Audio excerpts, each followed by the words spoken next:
예, 이제 오늘은 6번째입니다. 한자와 창세기이고요. 다음 주에는 제가 공룡에 관해서 말씀을 드리려고 합니다. 특히 아이들, 자녀들 좀 많이 데리고 오시면 도움이 되실 겁니다. 자, 이제 오늘은 창세기도 공부하고 한자도 배우는 시간입니다. 창세기 2장 7절에서 9절 말씀인데 함께 읽으시겠습니다. 시작.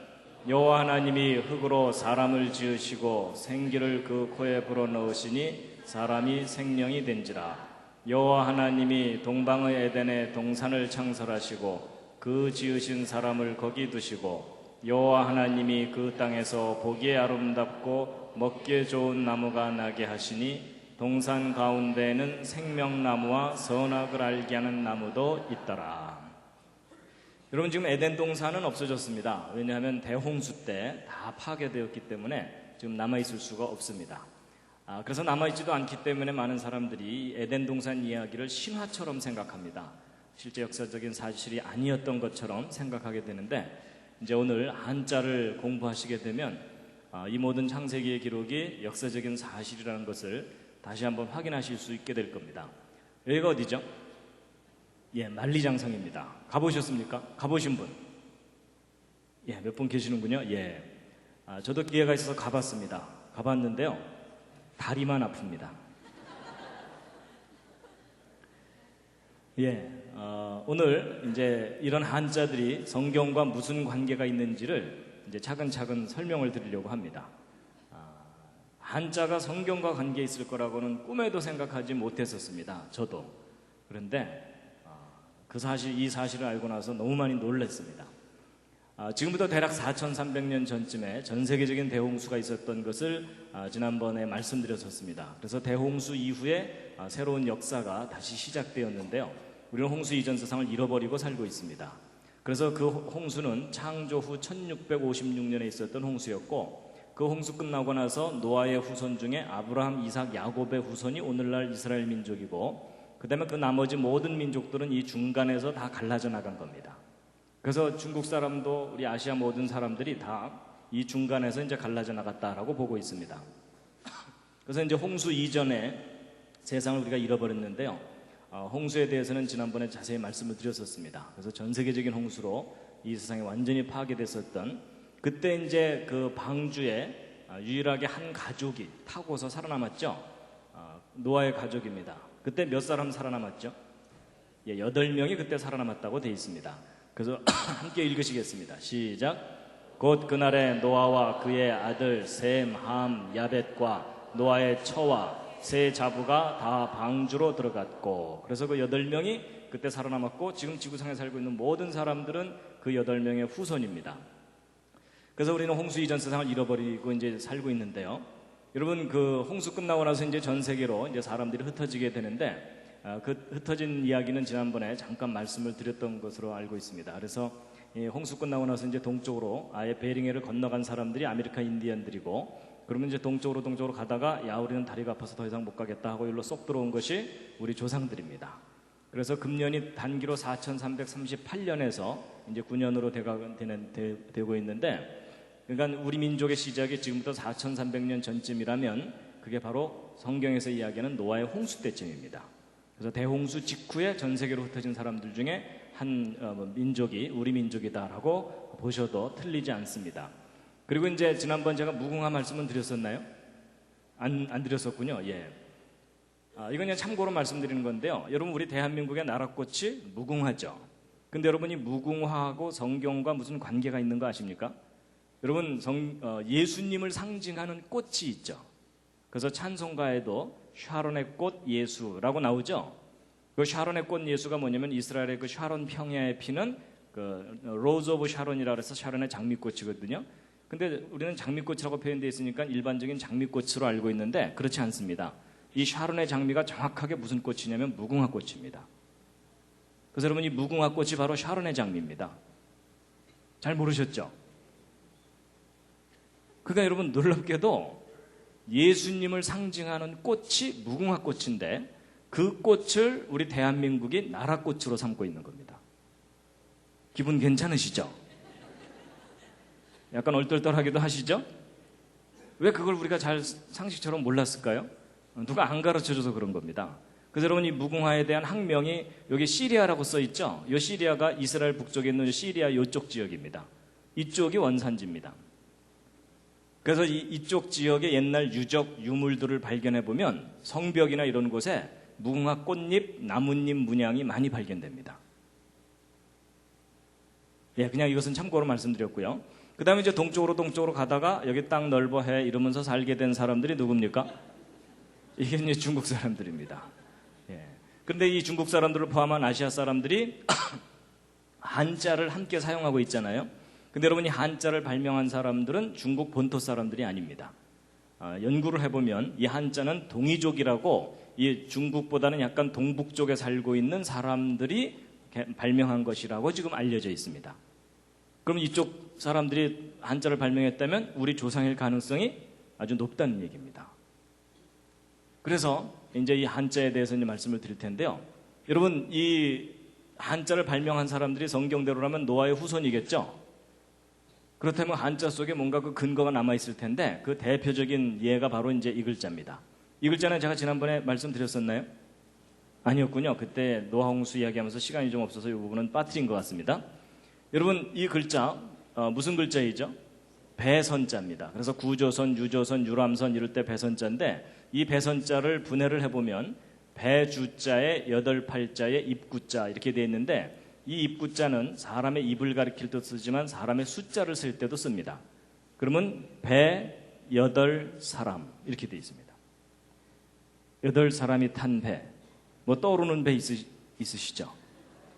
예, 성경 창세기의 내용을 아는 사람들은 이게 노아의 방주와 관련되어 있는 것을 생각해낼 수가 있거든요. 여러분 대홍수 때 8명 살아남았거든요. 신기하죠? 근데 이제 이 글자 한 글자만 말씀드리면 어떤 분들은 야, 그 수많은 한자 가운데 어쩌다 한 글자가 성경하고 맞으니까 잘도 껴다 맞췄다. 이제 이러는 분들이 혹 있으실 겁니다. 근데 여러분 어쩌다 한 글자 맞으면 제가 쑥스럽게 이걸 뭘 소개를 해드리겠습니까? 그렇죠? 예, 오히려 반발심이 들죠. 근데 여러분 거꾸로 한번 생각해 보세요. 여러분이 이 한자를 발명한 옛날 사람들이라고 생각해 보자고요. 그럼 배와 관련지어서 왜 하필이면 그 수많은 숫자 중에 8팔자를 썼느냐 하는 겁니다. 여러분 어떤 글자가 오랫동안 사용되고 널리 사용되려면 그 글자를 만든 근거가 확실해야 됩니다. 그렇죠? 그럼 무슨 뚜렷한 근거가 없는 한 8팔자를 배와 관련해서 쓸 이유가 없다는 겁니다. 근데 성경 스토리를 우리가 알면 노아의 홍수 사건이 너무나 중요한 사건이고 그때 8명 살아남은 것이 아주 분명한 사실이었기 때문에 만약에 노아의 후손들이 글자를 만들었다면 이와 같이 만들었을 가능성이 높은 겁니다. 근데 이제 이 글자만 설명드리면 이제 우긴다 그러실까봐 또 다른 글자도 보여드리면요. 여러분 이것은 홍수 그럴 때 그 홍자죠. 그랬을 때 이게 뭐냐면 물숫자하고 함께 공자입니다. 왼쪽이 물숫자죠. 그래서 이것을 풀이를 해보면 물로 함께 멸망당했다 또는 홍수 때에 함께 살아남았다 이렇게 풀이될 수 있는 그런 모양인데 이 함께 공자 밑에도 8팔자가 또 들어있습니다. 희한하게도 배와 관련지어서 물과 관련지어서 8팔이라는 숫자가 자주 발견됩니다. 그리고 이제 이 글자는 조금 어려운 글자입니다. 그 연혁 소개 그럴 때 그 연자인데요. 아마 어른들은 기억하실 겁니다. 개교 기념일이나 회사 창립 기념일 날 기념식을 하는 순서 중에 하나가 뭡니까? 다음은 연혁 소개가 있겠습니다. 뭐 이런 거 있죠. 그 회사의 역사 같은 걸 얘기할 때 쓰는 말이거든요. 역사와 관계된 글자입니다. 근데 이 글자를 풀이를 해보면 물 숫자에 8팔자 입구자거든요. 홍수 후에 8사람으로부터 그 후손들이 이어져 내려갔다라고 하는 인류의 그 역사에 대한 이야기라고 볼 수 있는데 여러분 성경을 보면은 아라랏산에서 나온 노아의 그 8가족이 아마도 강을 따라서 아래쪽으로 내려가면서 정착하면서 살았을 거거든요. 그랬을 때 이 연자는 그 자체의 뜻은 물 따라 내려가다 이런 뜻을 가진 글자입니다. 그래서 아마 노아의 후손들도 물 따라 내려가면서 살았고 또 이 큰 산맥을 넘어서 동쪽으로 이제 이동을 해야 되거든요. 그럼 큰 산을 넘고 난 다음에는 강을 따라서 하류로 내려가면서 정착하면서 살게 됩니다. 그래서 그것과 관계된 글자일 거다라고 추정하고 있습니다. 그리고 이제 이 글자는요, 운반하다 그럴 때 반자입니다. 나를 반자인데 이걸 분해를 해보면은 이 왼쪽에 있는 요 글자가 손 숫자고, 그 다음에 배주자, 8팔자, 또 우자 이렇게 돼 있습니다. 그러니까 손으로 배에다가 8사람이 계속해서 뭔가를 옮기고 있는 것을 나타낸 글자입니다. 근데 성경 기록을 보면 하나님께서 노아에게 동물들을 방주에 다 싣게 하신 후에 또 식량을 옮겨 실으라는 명령을 하십니다. 그래서 성경 창세기 6장 21절을 보면요, 너는 먹을 모든 식물, 먹을 것을 네개로 가져다가 저축하라 이러면서 방주에 실는 것을 명령하시는데, 그것과 관계된 글자일 거라고 보고 있습니다. 잘 껴맞추죠. 그런데 이제 한자 중에 참 신기한 글자가 하나 있습니다. 바로 이제 이 글자입니다. 이거 무슨 뜻이죠? 이게 지을, 조, 만들다라는 뜻을 가진 글자입니다. 그럼 도대체 저 글자가 무엇을 만드는 글자인가 하는 건데요. 여러분, 이 글자를 분해를 해보면 이 흑토자의 삐침에 입구자의 책받침이라고 보통 배우셨죠? 한자 배우실 때. 근데 이제 우리가 보통 책받침이라고 배우지만 이것의 원형 글자가 이겁니다. 이게 뭐냐면 이게 터럭삼자입니다. 그래서 사람의 긴 머리카락을 의미합니다. 그리고 몸, 팔, 두 다리. 그래서 긴 머리를 가진 사람이 이렇게 착 하고 걷는 그런 모양을 나타낸 글자입니다. 그래서 이게 이제 그 뜻도 쉬엄쉬엄 가다, 달리다 이런 뜻을 가진 착자입니다. 그 다음에 이제 요 삐침이라고 알려진 이 글자는 모양새가 이렇게 삐쳐 있는 것처럼 돼 있어가지고 그렇지, 이 글자의 원래 뜻이 무슨 글자냐면은 이 생명입니다. 생명을 표시하는 글자입니다. 그래서 생명할 때 그 날생자에도 여기 삐침 붙어 있죠. 근데 요 두 글자를 비교해 보면 그 뜻이 아주 분명해집니다. 여러분, 이 왼쪽에 있는 호자가 무슨 호자일까요? 저게 집호, 그래서 아파트 몇 동 몇 호 할 때 그 호자입니다. 그리고 이 시자는 뭐죠? 주검시라 그래서 사람 죽은 시체를 의미합니다. 그럼 여러분, 왼쪽에 있는 건 사람이 살고 있는 집이고 오른쪽은 죽은 시체죠. 뜻이 정반대이잖아요. 근데 이 글자가 비슷한데 차이가 뭐냐면 요 위에 삐침 하나 차이죠. 그러니까 뭐가 없으니까 시체입니까? 생명이 없기 때문에 시체, 이렇게 되는 겁니다. 그 뜻이 아주 분명해지죠. 그럼 여러분이 이 글자가 이제 풀이가 됩니다. 보세요.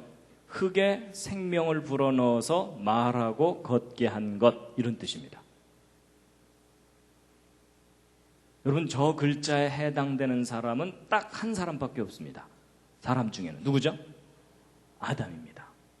여러분, 성경을 보면 하나님께서 여호와 하나님이 흙으로 사람을 지으시고 생기를 그 코에 불어넣으시니 사람이 생명이 된지라, 이렇게 돼 있죠.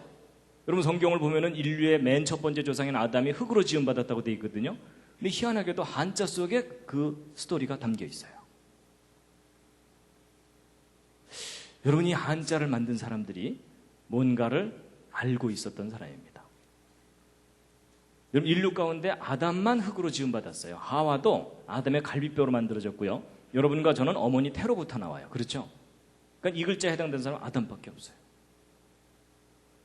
참 신기하죠? 그러니까 여러분, 흙으로 사람이 만들어졌다는 것은 이 성경을 알았던 사람들만 알았던 게 아니고요. 고대 동양 사람들도 그 사실을 알았었다는 얘기입니다.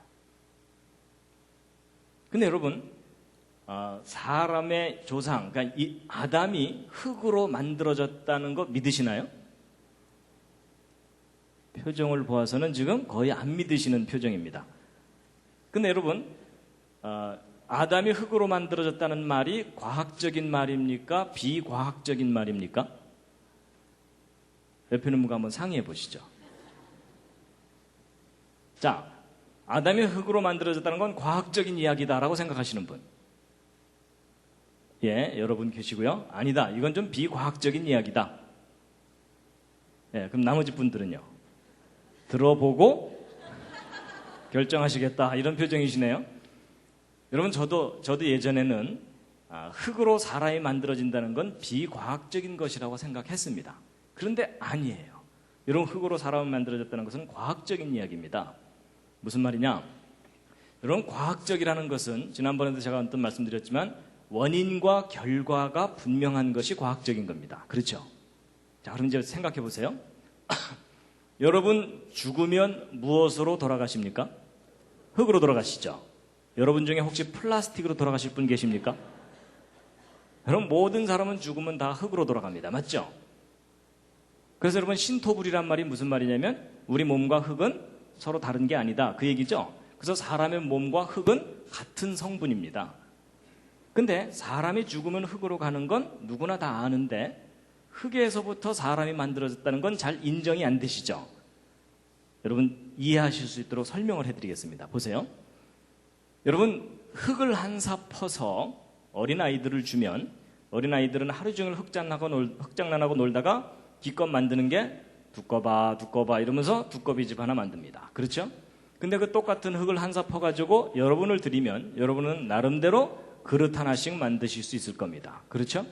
그리고 여러분 중에 정말 솜씨가 좋으신 분들은 이런 도자기도 만드실 수 있겠죠? 근데 여러분 그 똑같은 흙을 한 사 퍼서 반도체를 만드는 과학자들 갖다 주면 그 과학자들은 이 흙에서 모래를 뽑아내고 모래 속에서 실리콘을 뽑아내고 정제하고 가공해서 금보다 더 비싼 반도체 칩을 만들어냅니다. 자, 그럼 여러분 한번 생각해 보세요. 재료는 똑같은 흙이에요. 그렇죠? 그런데 왜 아이들은 두꺼비집, 어른들은 그릇, 전문가는 그보다 더 훨씬 훌륭한 반도체 칩을 만들어내는 거죠? 결과가 다르죠. 결과가 다른데 그 결과가 다른 원인이 뭐예요? 그 원인이 뭘까요? 예, 여러 가지 표현할 수 있지만 지혜와 능력의 차이예요. 맞죠? 여러분 똑같은 재료를 가지고 지혜와 능력이 클수록 더 훌륭한 작품이 나온다. 이거 상식이죠. 자, 그럼 이제 보세요. 이런 식으로 이제 가는데 여러분 제가 지난번에 제일 첫 번째 그 주제를 말씀드릴 때에 이 반도체 칩하고 이 생명체를 비교해 드린 적이 있었습니다. 뭐 이미 지나간 추억이 되셨겠지만 하여튼 그런 적이 있었습니다. 그때 제가 이 반도체 칩과 세포의 정보 저장 능력에 대해서 비교를 해드린 게 있는데 여러분 요 밑에 있는 칩 640권 새로 개발된 것 이 속에 책 2만 권을 집어넣는다 그랬죠? 근데 이 오른쪽 세포에는 대략 백과사전 1000권 정도의 유전 정보가 들어있다 그랬죠? 근데 여러분 숫자상으로는 왼쪽이 더 커 보이지만 여러분 이 세포를 반도체 칩 위에다가 올려놓으면 보여요? 안 보여요? 보이지도 않을 정도로 지극히 작은 곳에 1000권이 들어있는 거예요. 그럼 여러분 이 둘을 똑같은 크기로 비교하면 이 오른쪽 세포가 1억 배가 넘습니다. 여러분 어느 게 더 훌륭한 작품인지 구별이 되시죠? 이거 구별 못하시는 분들은 잘 돌봐드려야 됩니다. 근데 여러분 이 반도체 칩이나 세포나 똑같이 재료가 뭐예요? 흙이에요. 그렇죠? 그렇다면 인간보다 훨씬 뛰어난 지혜와 능력이 있다면 흙으로 사람을 만드는 일이 가능하다, 불가능하다요? 가능하다라는 겁니다. 그래서 여러분 보세요. 어린아이 두꺼비집, 어른 그릇, 전문가 반도체 칩, 이보다 더 훨씬 뛰어난 지혜와 능력이 있다면 흙으로 생명을 만드는 일이 불가능한 일이 아니다라는 겁니다. 그렇죠? 중요한 요점은 지혜와 능력이 문제이지 흙으로 사람이 만들어지는 일은 불가능한 일이 아닙니다. 이해가 되시나요? 하여튼 저는 그렇게 우기고 살고 있습니다. 그래서 흙으로 사람이 만들어졌다는 것은 과학적인 이야기다라고 저는 생각합니다. 자, 여러분 지금부터 이제 소개해드린 이 한자 이야기는 바로 이 책입니다. 창세기의 발견이라는 꽤 오래전에 나온 책인데 사람들에게 널리 알려지지를 않았습니다. 그동안. 그래서 C.H. 강이라고 하는 중국계 목사님과 에델 넬슨이라는 미국인이 그동안 발표된 논문 여러 가지 자료들을 종합해서 한자와 성경과의 관계를 밝혀낸 책입니다. 근데 이 책을 그대로 번역한 책이 이제 창세기와 중국 문자라는 책입니다. 근데 아쉽게도 이 책은 절판이 됐습니다. 예.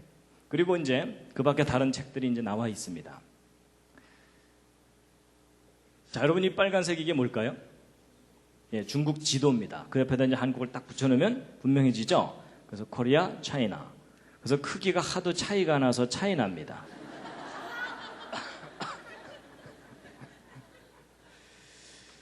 그래서 이 중국을 포함한 아시아 사람들이 이렇게 이제 한자를 사용하고 있는데요. 기왕 이제 중국 한자 얘기를 해야 되니까 중국 잠깐 함께 구경하시겠습니다.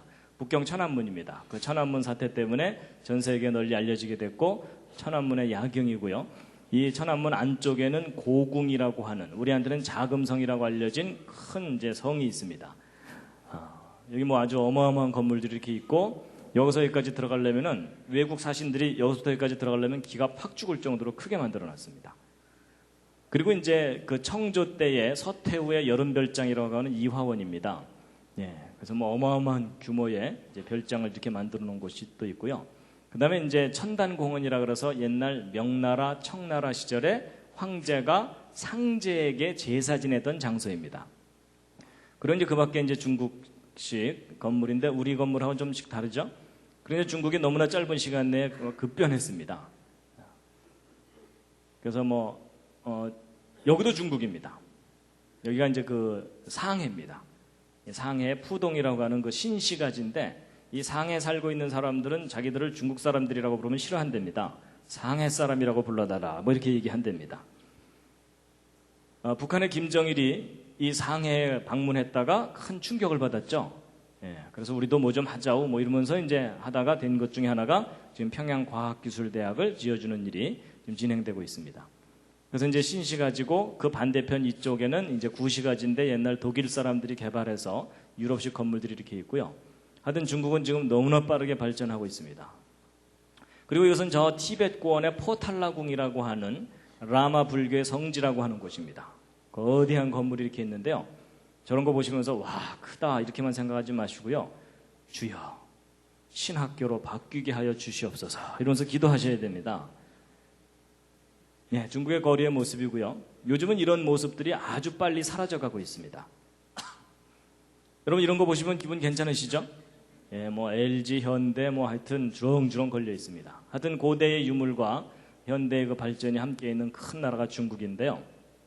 지금부터 이제 차근차근 이제 말씀을 드리면 여러분 제가 한자를 중국 문자라고 표현하지 않고 동방 문자라고 표현한 것이 중국 본토 사람들이 개발한 것이 아니기 때문에 제가 이제 저렇게 표현을 했습니다. 그런데 이 한자가 도대체 언제부터 만들어지기 시작했는지에 대해서 연구를 해보면 BC 2500년 경쯤부터일 거라고 추정되고 있습니다. 근데 저것은 좀 대략 추정치이기 때문에 지금 현재로부터 대략 한 4500년 전쯤이거든요. 근데 지금부터 대략 한 4500년 전쯤이 바로 무슨 사건이냐면 성경의 노아의 홍수 사건입니다. 그러니까 대홍수 직후에 동쪽으로 간 사람들이 한자를 발명했을 가능성이 높다라고 볼 수 있다는 겁니다. 그 다음에 이제 한자를 분류할 때 이렇게 단순 무식하게 분류하지는 않습니다. 그렇지만 제가 이제 설명을 쉽게 하기 위해서 간단하게 분류를 해보면 어떤 모양을 그대로 본뜬 글자들이 있는가 하면 그것을 조합한 글자들이 있고 그 밖에 파생되는 많은 글자들이 있죠. 근데 여러분 이 세 가지 형태의 글자 중에 어느 글자가 가장 먼저 개발됐겠습니까? 당연히 맨 위에 부분에 기본 글자들이 먼저 개발됐겠죠. 이게 무슨 얘기냐면 이 한자를 발명해낸 그 처음 사람들의 생각을 읽어내려면 기본적인 글자들을 중심으로 분석해보면 된다. 그 뜻입니다. 동의가 되시죠? 예. 그리고 이제 중국 역사도 좀 제가 정리를 해드리면요. 여러분 예수님이 오셨을 때를 기준으로 해서 지금 21세기에는 중국이라는 나라가 있고 그 이전에는 중화민국, 청명, 원나라, 남송, 북송, 5호 16국 좀 이따 시험 보겠습니다. 여러분 중국에서 태어나서 역사 배우지 않은 걸 참 감사하시기 바랍니다. 거기에 비하면 우리나라 역사 참 심플합니다. 그렇죠? 예. 근데 여러분 보통 우리가 중국의 역사가 아주 오래된 것처럼 배우시죠. 그래서 보통 막 BC 6000년, 7000년 막 거의 만년의 역사를 가진 것처럼 배우시죠.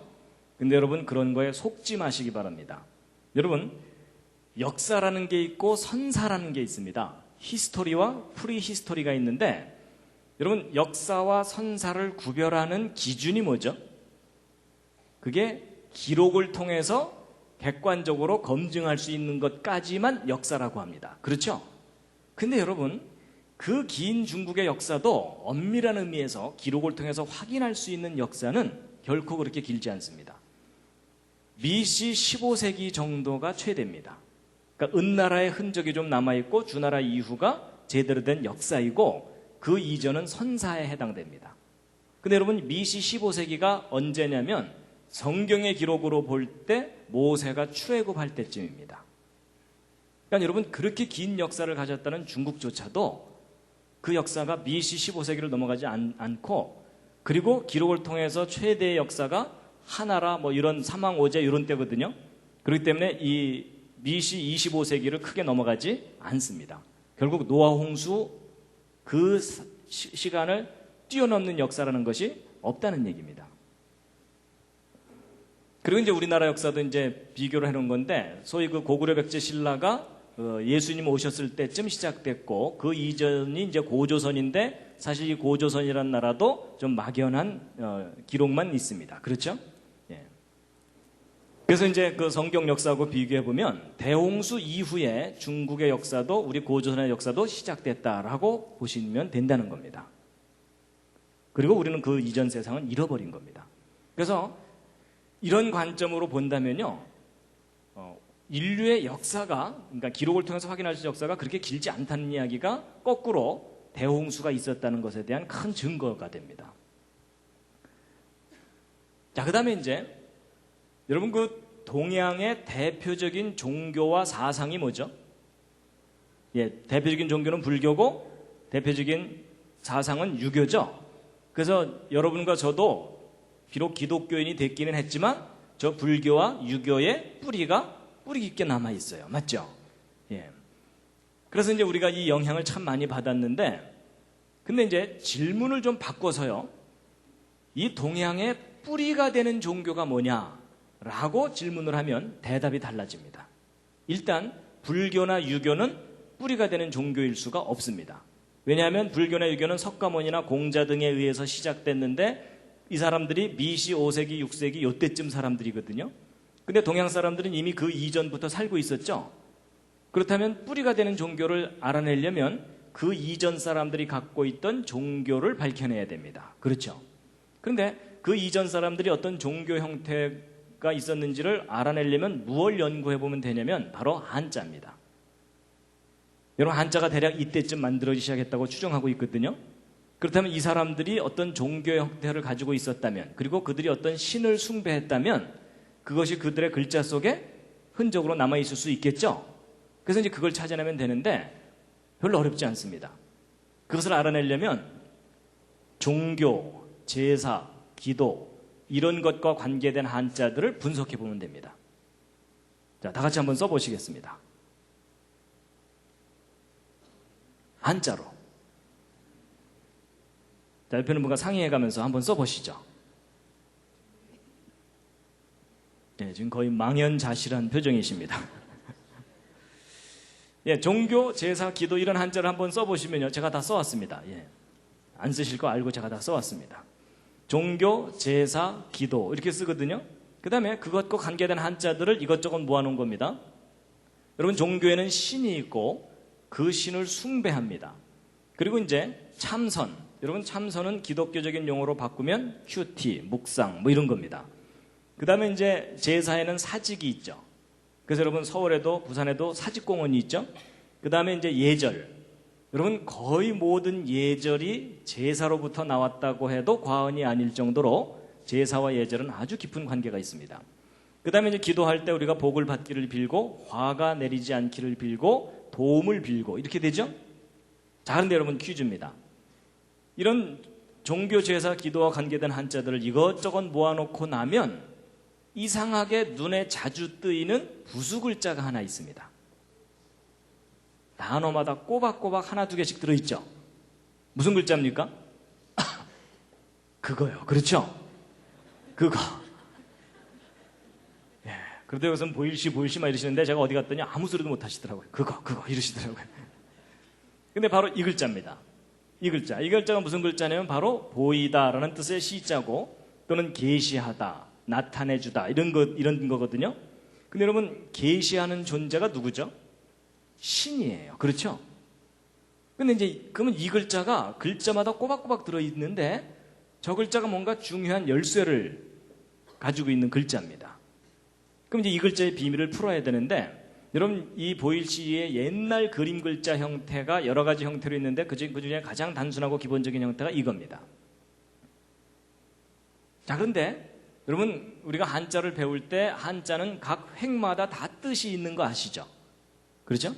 그래서 한자 배울 때 기본 세 획이 어떤 거냐면 그걸 나타내는 글자가 바로 이 장인 공자입니다. 여러분 한자가 네모나게 보통 생겼는데 장방형으로 생겼는데 여러분 위에 가로로 한 획이 무슨 뜻일까요? 이게 하늘입니다. 하늘. 그럼 밑에 가로로 한 획은 뭐겠습니까? 땅입니다. 그리고 위에 가로로 내리그은 획은 뭘까요? 이게 사람입니다. 이게 기본 세 획이거든요. 그럼 이 관점으로 이 글자를 한번 보시면 여러분 위에 한 획이 뭐죠? 하늘. 그 다음에 사람, 사람이죠? 하늘 몇 사람이요? 세 사람. 하늘 세 사람. 그러면 혹시 뭐 관련해서 뭐 떠오르는 거 없으십니까? 예, 성경을 보면 이 우주를 창조하신 창조자 하나님이 사람에게 세 가지 모습으로 하나님 자신을 표현을 하셨습니다. 그 세 가지 모습이 뭐냐면 아버지로서 성부 하나님, 그 다음에 아들로서 아들의 모습으로서 사람의 모습으로 이 땅에 방문하셨던 예수 그리스도 성자 하나님, 그리고 세 번째는 성령 하나님이죠. 그런데 우리가 알고 있는 그 삼위 하나님이라는 개념하고 뭔가 글자 모양이 통해요. 그렇죠? 그렇다면 고대 사람들도 신에 대해서 정확한 지식을 갖고 있을 수 있었을 텐데, 근데 이제 이 글자만 설명드리면 우긴다 그러실까봐 제가 이제 한 글자 더 알려드리면요. 여러분 하나님의 삼위 중에 성부, 성자, 세 번째가 뭐죠? 성령이죠. 근데 그 령자 쓸 줄 아십니까? 한자로? 이건 포기하셔야 됩니다.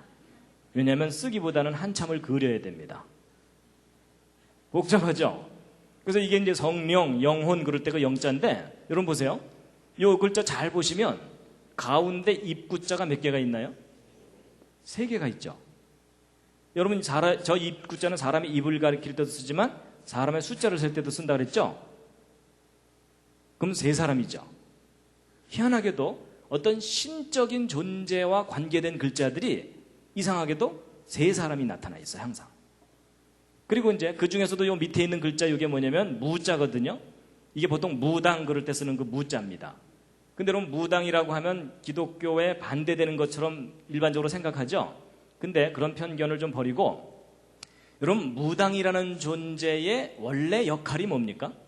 신과 인간을 연결시켜주는 존재예요. 그렇죠? 근데 여러분 이 무자 자체만 다시 한번 들여다보세요. 이 무자를 보시면 위에 한 획이 뭐라 그랬죠?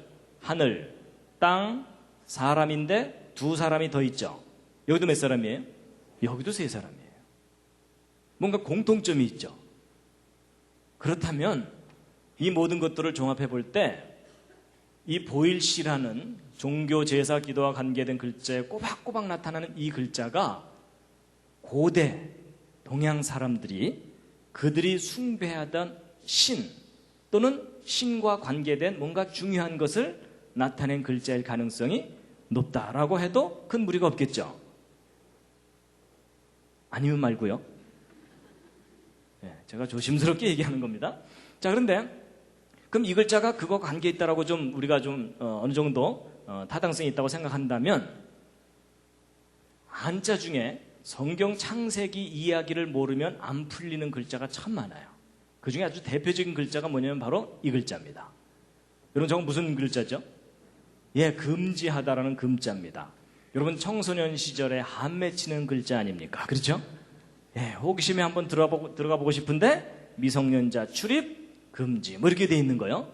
그리고 요즘 이제 차가 많아져 갖고 골목마다 주차 금지. 여러분 사람이 자기가 마음껏 뭔가를 하고 싶은데 그거 못하게 하면 한이 맺혀요. 그렇죠? 그래서 여러분 우리로 하여금 한 맺히게 하는 글자가 저 금할 금자인데, 여러분 이 금지하다라는 금자를 일반적으로 풀이하면 숲을 님자에 보일 시자거든요. 근데 여러분 숲이 보이다, 숲이 보이다, 이거 하루 종일 생각해도 하지 말아라는 뜻을 가져야 될 뚜렷한 이유가 떠오르질 않아요. 근데 여러분 이 글자는 이렇게 풀면은 안 되고요. 이 숲을 님자 자체가 나무가 몇 개가 있어요? 2개가 있죠. 그럼 이 2개를 나무를 따로따로 해놓고 나면 풀려요. 2개의 나무와 그리고 신과 관계된 무엇이라 그랬죠? 그럼 여러분 성경 창세기 이야기를 알면은 여러분 에덴 동산 중앙에 2 나무 있었죠. 그렇죠? 생명나무와 선악을 알게 하는 나무, 그리고 하나님. 그러면은 뜻이 뭐예요? 하지 말아라. 여러분 에덴 동산 사건을 우리가 알면, 여러분 하나님께서 아담과 하와에게 모든 걸 다 허락하셨는데 맨 처음에 딱 하나 금하신 게 있었어요. 뭐였죠? 선악을 알게 하는 나무의 실과는 먹지 말아라. 내가 먹는 날에는 반드시 죽을 것이다. 그래서 여러분과 저는 지금 다 죽어요. 그렇죠? 근데 아담과 하와가 그걸 따먹었어요. 따먹고 나서 에덴 동산에 쫓겨납니다. 근데 쫓아내실 때 하나님께서 또 하나 금하신 나무가 있어요. 그게 뭐죠? 생명나무예요. 그래서 생명나무 가는 길을 천사들과 화염검으로 지키게 하셨어요. 그래서 여러분 그 창세기 에덴 동산 이야기를 다 정리해 보면 하나님께서 인간에게 모든 걸 다 허락하셨는데 딱 두 가지 금한 게 뭐예요? 선악을 알게 하는 나무와 생명나무. 그 두 나무와 하나님. 그럼 합치면 뜻이 뭐예요? 하지 말아라. 잘 껴맞추죠. 그런데 여러분 그렇게 풀이될 수 있는 모양을 하고 있는 게 너무 신기하지 않으세요? 아니 생각해 보세요. 나야 에덴 동산 이야기를 아니까 나무 두 개 이렇게 그려놓고 하늘에서 오신 세 분 이러면서 상대방을 딱 보여줬는데 상대방이 이게 뭔 소리요? 이러면은 그 글자 사용할 수 있어요, 없어요? 할 수 없어요. 근데 내가 나무 두 개 그려놓고 하늘에서 오신 세 분 이러면서 상대방을 딱 보여줬더니 상대방이 뭐라고 알아듣는 거예요? 하지 말아라. 이게 지금 수천 년 동안 사용되어 왔다는 얘기는 이걸 사용한 사람들이 그 이야기를 서로 알고 있었어야만 가능한 일이에요. 맞죠?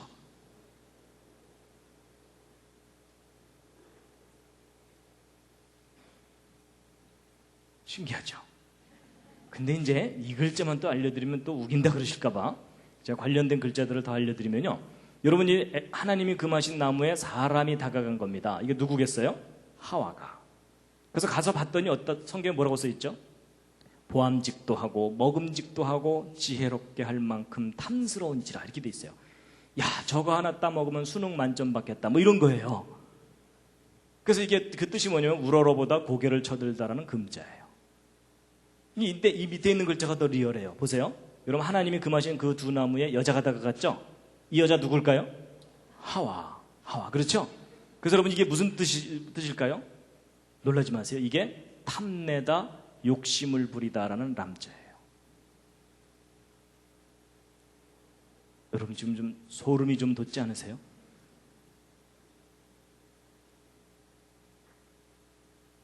여러분 에덴 동산 얘기가 심한 줄 알았는데 고대 동양 사람들이 알고 있던 얘기였어요.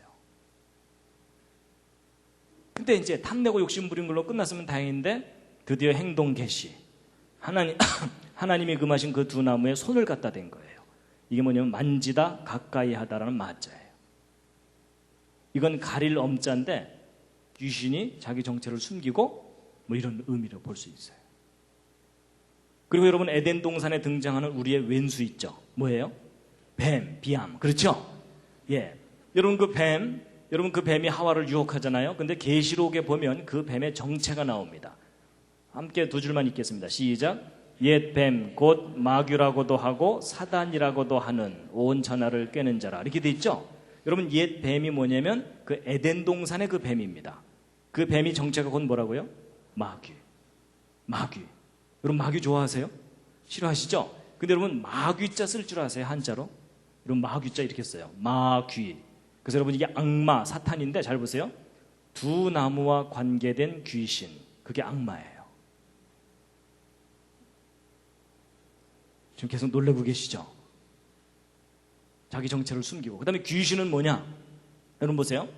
이 귀신 귀자에 요 밭전자 있죠?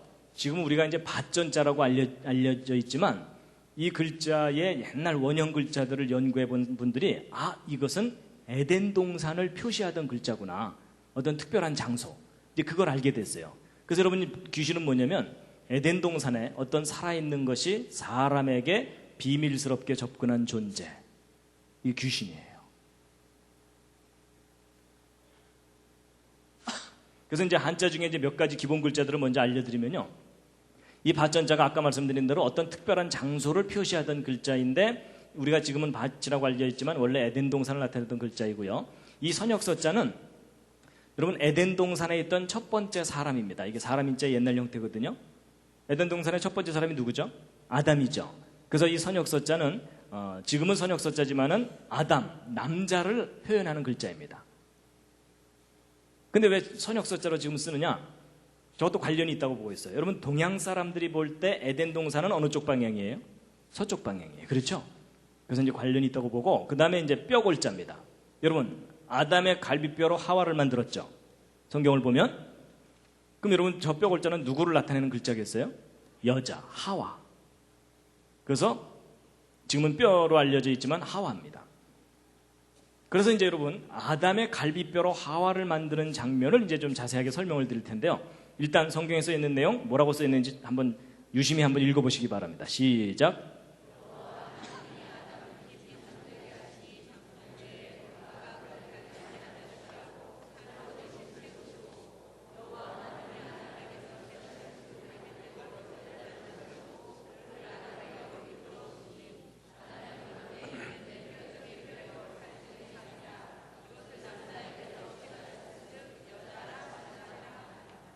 예, 여러분, 여자는, 하와는 아담의 갈비뼈로 만들어졌다고 성경에 되어 있습니다. 자, 퀴즈를 드리겠습니다.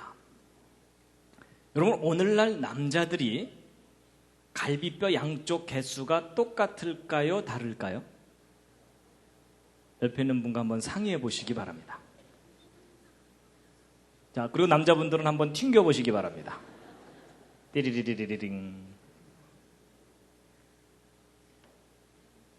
아니, 옆에 있는 분하고 싸우셨나요? 왜 서로 상의를 안 하시나요? 자, 확인해 보겠습니다. 1번 똑같을 거다. 2번 다를 거다. 이제 하나가 없을 거다. 3번 잘 모르겠다. 이 중에 택하시면 됩니다. 자, 뭐 서로 모르니까 우기셔도 됩니다. 자, 1번 오늘날 남자들 갈비뼈 양쪽 개수가 똑같을 거다. 5. 그 중에 내가 확인해 봤다. 예, 대부분 이제 확인 안 하시고 그냥 우기시는 거죠. 예, 내려주시고요. 자, 2번 아니다. 오늘날 남자들 갈비뼈 하나가 없을 거다. 꽤 많이 손 드셨죠? 예, 지금 손 드신 분들을 잘 돌봐드리시기 바랍니다.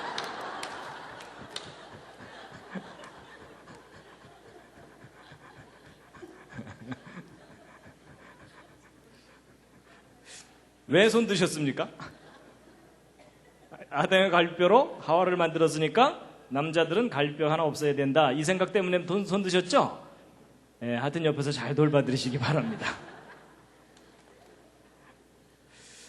여러분, 저는 과학을 공부하고 또 이제 성경을 믿고 그러다 보니까 신앙의 과학화를 부르짖는 사람 중에 하나입니다. 여러분, 하나님이 창조하신 세상의 원리와 법칙을 정확하게 모르면, 그러니까 쉽게 얘기하면 과학을 잘 모르면 미신, 맹신, 불신 이런 게 생기게 돼 있어요. 아주 그 대표적인 예가 바로 이 갈비뼈 얘기입니다. 오늘날 남자들 갈비뼈 양쪽 개수 똑같습니다. 똑같아요. 그러면 성경 틀린 거 아니냐? 아니에요, 여러분. 그거 잘 이해하셔야 돼요. 여러분, 아담의 갈비뼈를 꺼냈다고 해서 그 후손들이 갈비뼈가 없질 않아요. 여러분 생각해 보세요. 아담 갈비뼈 꺼냈다 그래서 아담과 하와가 자식을 낳으면 애가 갈비뼈가 하나 없어서 나올까요?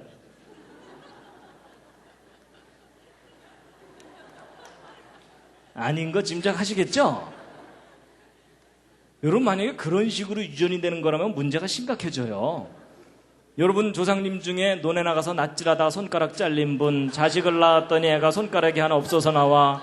전쟁 나가서 다리 잘린 분, 집에 돌아와서 애를 낳았더니 애가 다리가 없어서 나와. 여러분, 이런 식으로 유전이 되는 거라면 지금 현재 여러분과 저는 몸뚱이만 앉아 있어야 됩니다. 맞죠? 여러분, 유전은 지난번 말씀드린 것처럼 유전 정보, DNA, 그걸로 유전이 되는 거지 갈비뼈를 꺼냈다고 유전자 정보가 변해요? 아닙니다, 여러분. 그냥 과학의 원리를 잘 모르면 그런 오해를 하게 돼 있어요. 그래서 여러분, 바로 이 문제를 정확하게 몰랐기 때문에 그동안 많은 기독교 학생들이 학교에 가서 핍박을 받았어요.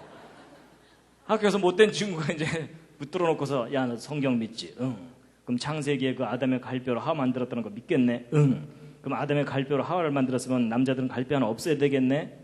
응. 이러면서 이제 비극이 시작되는 거예요. 근데 뭐 엑스레이 찍어보고 뭐 다 봐도 인체도감 다 봐도 갈비 양쪽에서 똑같거든요. 거봐 임마 성경 틀렸잖아 이러면은 이 학생이 아무 말도 못하는 거예요. 그렇죠? 그냥 얼굴이 빨개져갖고 그날 저녁 교회 뒷자리 어두컴컴한 데 앉아서 울면서 기도하는 거예요. 주여 이게 어찌 된 일이옵나이까.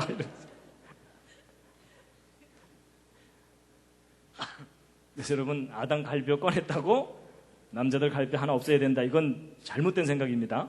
예, 그거 아니에요. 자, 그런데 여러분 여러분 아담의 갈비뼈를 꺼내서 여자를 만들었다. 하와를 만들었다. 이거 과학적인 이야기입니까? 비과학적인 이야기입니까? 이젠 분위기상 과학적인 얘기라고 대답은 해야 될 것 같은데 뭐 좀 떠오르는 아이디어가 없으시죠? 여러분 예전에는요, 그 아담 갈비뼈로 하와를 만들었다는 그런 황당한 창세기를 내가 어떻게 믿냐 이러면서 사람들이 그거 못 믿었거든요. 근데 요즘은 그런 얘기하면 바보입니다. 왜냐하면 여러분 요즘 인간 복제 많이 들어보셨죠? 그게 뭐 하는 거예요? 여러분 몸에 있는 세포 하나 떼어내 갖고 여러분과 똑같은 사람을 또 하나 만든다는 거예요. 맞죠? 그럼 여러분 그게 무슨 얘기냐면 우리 몸의 일부를 떼어내서 또 하나의 사람을 만드는 일이 가능하다 불가능하다? 가능하다고 지금 과학자들이 외치고 있잖아요. 그렇죠? 과학적으로 가능하다고. 근데 여러분 아담의 갈비뼈를 꺼내서 하와를 만들었다는 얘기는 그 요약하면 뭐예요? 아담의 몸의 일부를 떼어내서 또 하나의 사람을 만들었다는 얘기죠. 그게 무슨 얘기예요? 생명이 복제될 수 있다는 얘기죠. 그렇죠? 그 얘기가 그 얘기예요. 맞죠? 저는 오히려 이 띨띨한 인간도 세포 하나만 떼어내도 또 하나의 사람을 만들 수 있다고 우기는데 그 전능하신 분께서 왜 하필이면 뭉태기로 떼내셨을까? 전 그게 오히려 이상해요. 근데 아마 세포 하나만 떼냈다면 우리가 이해를 못 하실까 봐 뭉태기로 떼내셨나? 전 그런 생각도 해봤어요. 맞죠? 불완전한 지식을 가진 인간도 사람 몸 일부를 떼내서 또 하나의 사람을 만들 수 있는 시대잖아요. 그게 과학적으로 가능하잖아요. 그렇죠? 근데 전능하신 분이 그거 못 하시겠어요. 그렇죠? 그러니까 여러분 생명 복제의 시조가 누구세요? 여러분 하나님이세요. 그렇죠? 과학자들이 이제 그 원리를 알아낸 것뿐이에요. 이해가 되시죠? 그 다음에 여러분 보세요. 아담을 깊이 잠들게 했다 그랬죠? 전신 마취의 시조가 누구십니까?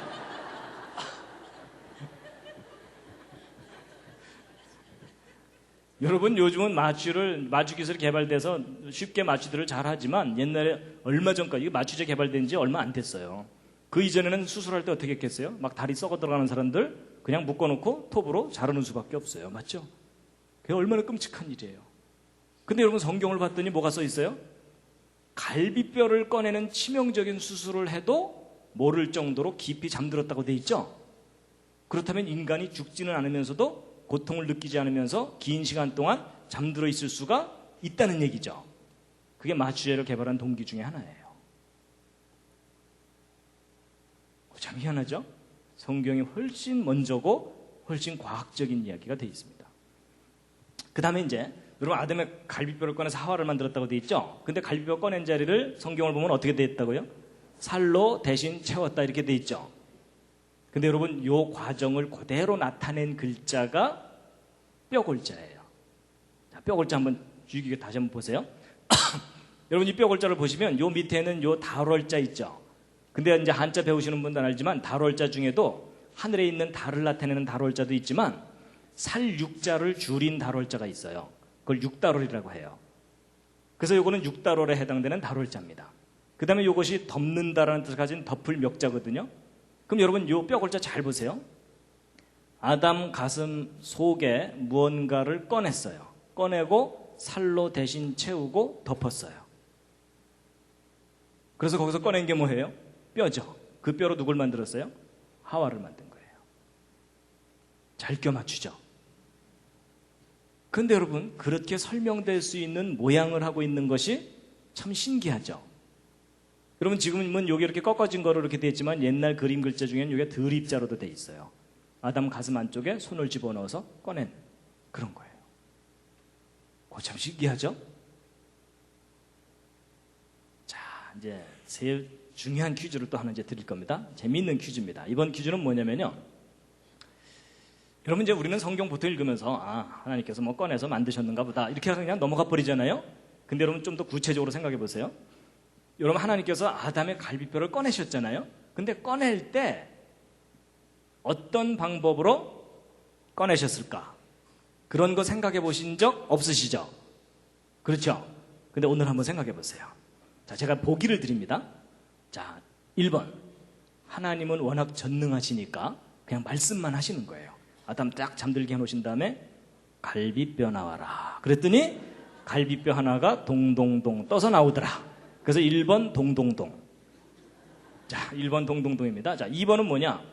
뭐 전능하셔서 말씀으로만 하실 수도 있지만 그래도 손수 막 흙으로 사람을 만드시고 이런 걸로 보아서 손수 뭔가를 하셨을 것 같아요. 그래서 아담을 딱 잠들게 하신 후에 가슴 속으로 손을 쑥 집어넣어서 갈뼈를 툭 꺼내는 거예요.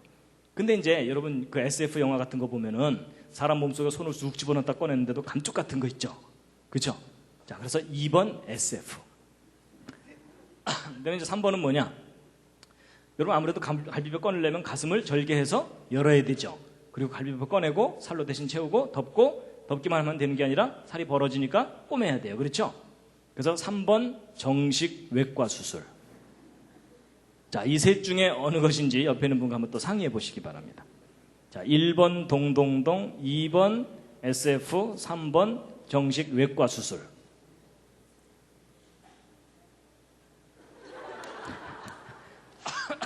자, 이제 확인해 보겠습니다. 서로 모르니까 우기셔도 됩니다. 예, 재미삼아 그냥 한번 풀어보시면 됩니다. 자, 전능하시기 때문에 말씀만으로 하셨을 거다. 자, 1번 동동동. 동동동일 거다. 자, 지금 손 드신 분들은 만화를 많이 보신 분들입니다. 내려주시고요. 자, 2번 아니다. 말씀만으로 하셨지만 손을 직접 넣는데 솜씨는 좋아갖고 감쪽같이 하셨을 거다. 자, 2번 SF. 자, 지금 손 드신 분들은 공상과학 영화를 많이 보신 분들입니다. 자, 내려주시고요. 자, 3번 정식 외과 수술하셨을 거다. 자, 지금 손 드신 분들은 하나님의 전능하심을 잘 안 믿는 분들입니다. 하나님께서 직접 피 튀겨 가시면서 천사들한테 겸자 어디 있어 겸자 뭐 이러면서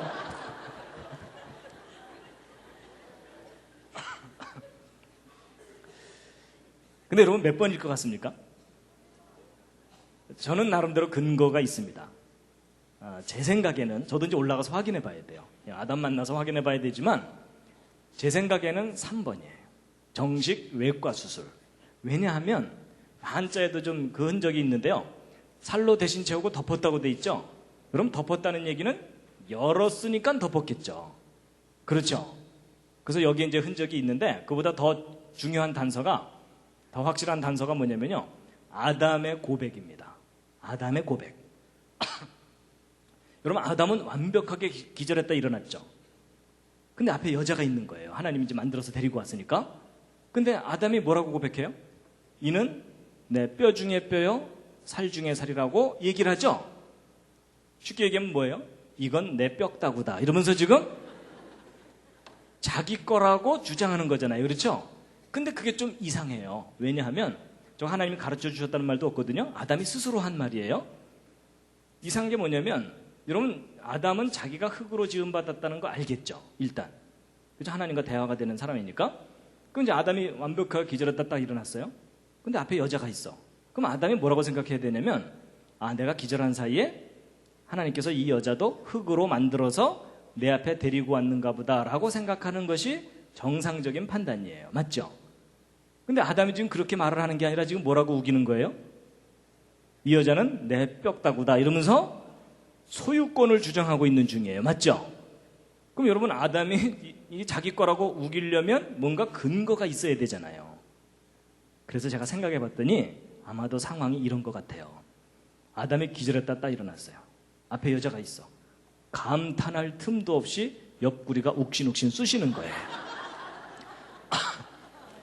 여러분 그 대수술을 했는데 여기가 뭐 멀쩡하겠습니까? 그래갖고 아담이 이상하다 싶어서 밑에를 딱 내려다봤더니 뭐 꺼낸 자국이 있어. 그래서 이제 확인하느라고 위에서 띠리링 튕겨봤더니 하나가 비어. 그럼 아담의 합리적인 결론은 뭐겠어요? 이 여자? 예, 이거 꺼내서 만들었으니까 누구 거예요? 이 여자 내 거다.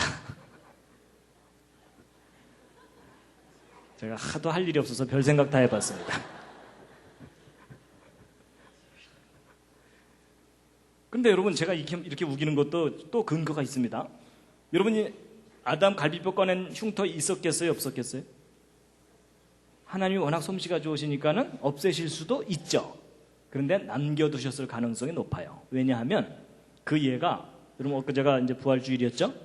여러분 예수님 부활하셨을 때 제자들에게 무엇 보여주셨어요? 손에 못자국과 옆구리에 창자국 보여주셨죠? 여러분 예수님이 누구시냐면 창조자 하나님이세요. 창조자 하나님이 이 땅에 오셔서 부활을 하셨는데 이 손에 못자국, 창자국 이거 지우실 수 있겠어요? 없겠어요? 지우실 수 있죠. 근데 안 지우신 걸까요? 못 지우신 걸까요? 예, 분위기상 안 지웠다고 대답하셔야 되겠죠? 혹시 못 지우셨을까요? 잘 안 없어지네 뭐 이러면서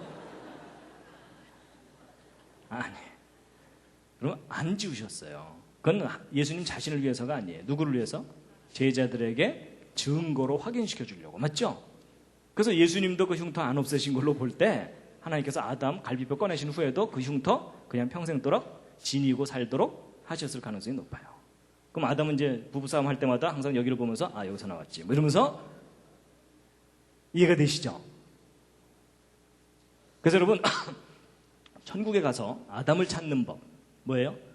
그 흉터 있는 분 찾으시면 돼요. 근데 예수님도 흉터가 있으시거든요. 그러니까 예수님과 아담을 구별하는 방법이 뭔지 아세요?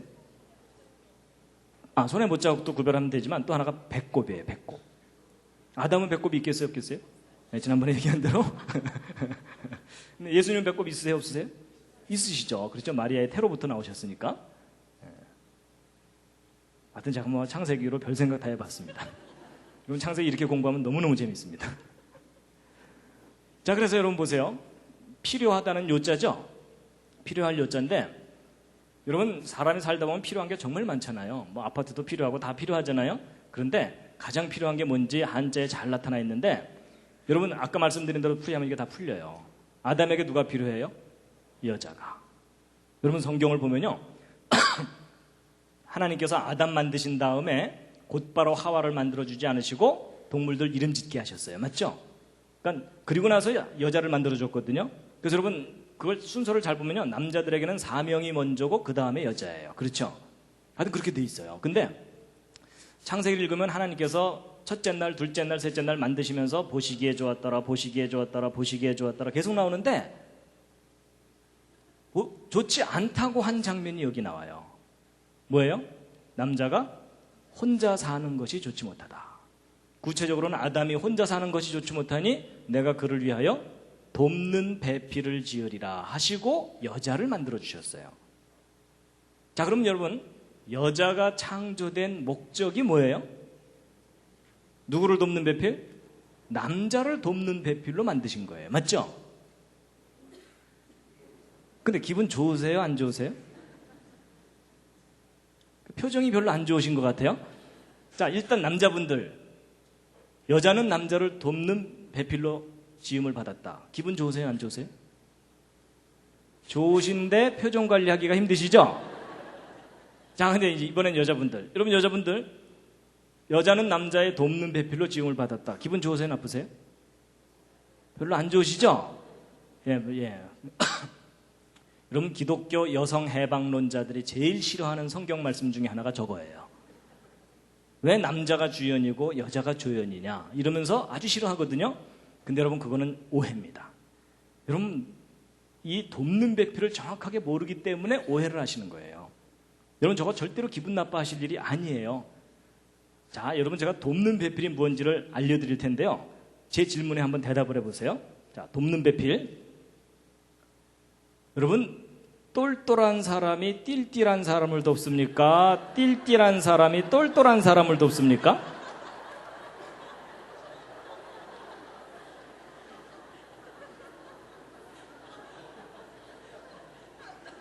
아니 웃지만 마시고 빨리 대답해 주세요.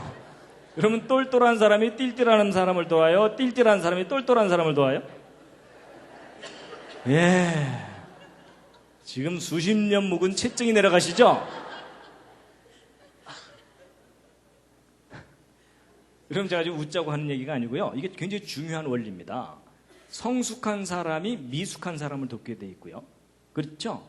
지혜가 많은 사람이 지혜가 적은 사람을 돕게 돼 있고 그렇게 돼 있어요. 아니 여러분 근본적으로 여러분 창조자 하나님이 우리 인간을 도와주세요. 우리 인간이 하나님 도와드려요? 하나님 요즘 힘드시죠? 저희들이 좀 도와드릴까요? 뭐 이래요? 아니에요 여러분. 완전한 사람이 불완전한 사람을 돕는 게 돕는다는 개념의 정확한 정의예요. 여러분 띨띨한 사람이 도와주면 일이 더 안 되는 거 아시죠?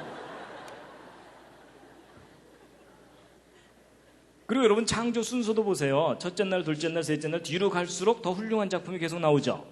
제일 마지막 작품이 인간이에요. 그렇죠? 하나님의 창조물 중에 최고의 작품이거든요. 그렇죠? 근데 그 인간 중에서도 제일 마지막 작품이 뭐예요?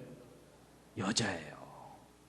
그러니까 여러분 여자가 만들어지기 전까지는 보시기에 좋지 못하다고 되어 있죠. 그렇죠? 그러니까 여러분 하나님의 그 위대한 창조 작업의 제일 마지막 작품이 여자인 거예요. 그러니까 창조의 피날레입니다. 자부심을 가지시기 바랍니다. 맞죠? 예. 그러니까 여러분 결혼의 정의가 뭐예요? 똘똘한 여자가 띨띨한 남자를 만나서 열심히 도와주는 거예요. 근데 여러분 여기에도 중요한 의미가 있는 게 뭐냐면요. 여러분 하나님이 인간을 만드셨을 때 중요한 원리를 두신 게 뭐냐면 남을 도울 때 보람과 자기 존재의 의미와 기쁨을 느끼면서 살도록 만드셨어요. 맞죠? 여러분 혼자 잘 먹고 잘 살자고 하는 사람들 잘 먹고 잘 살 때는 좋아요. 근데 마지막에 삶이 허무해요. 근데 여러분 정말 자기 자신이 어렵지만 어려운 사람을 도와주는 사람은 절대로 낙담하지 않습니다. 맞죠? 살아보시니까 그렇잖아요. 그러니까 여러분 돕는 사람은 도와서 보람을 느껴서 기쁘고 도움을 받을 수 있는 사람은 언제라도 도움을 받을 수 있으니까 기쁨을 느끼고 특히 분당 지역 이쪽 학생들 열심히 공부시키잖아요. 근데 여러분 왜 학생들 열심히 공부해야 되죠? 정답이 뭘까요? 남을 도우려고. 왜 박사학위까지 공부해야 되나요? 남을 더 많이 도우려고, 더 잘 도우려고. 여러분 사실 그게 정답입니다. 너 공부 잘해서 출세해라. 이거 결코 해야 될 말이 아닙니다. 남을 잘 도우려면 공부 열심히 해라. 그렇게 가르쳐야 됩니다. 동의하십니까? 이거 정말 중요한 겁니다. 그렇죠? 예. 그러니까 여러분 이 문제가 잘 해결되면요. 한국교회에 큰 문제가 해결됩니다. 교회에 자매들이 너무 많아요. 그렇죠? 그래서 결혼 정년기가 된 자매들이 신랑감 구하기가 힘들어요. 신앙도 있어야 되죠. 그리고 어느 정도 능력도 있어야 되죠. 이런 형제들이 교회에 없잖아요. 그렇죠? 아니, 없다 그러면 좀 그렇고 하여튼 이게 비율이 안 맞잖아요. 맞죠? 그래서 이제 교회에 관연한 처자들이 많아요. 그렇죠? 근데 그것도 물론 저는 그게 한국교회가 그동안 잘못한 거라고 봐요. 여자들만 주로 전도를 하고 남자들 전도에 힘을 안 써서 그래요. 그렇죠? 남자들은 앞뒤가 맞아야 되고 합리적으로 따져야 되는데 묻지마 신앙을 강조하다 보니까 이 남자들은 잘 믿기가 힘든 거예요. 그러느라고 남자들이 적어졌거든요. 그러니까 여러분 이제 그 점도 물론 있지만 자매들도 생각을 바꾸셔야 돼요.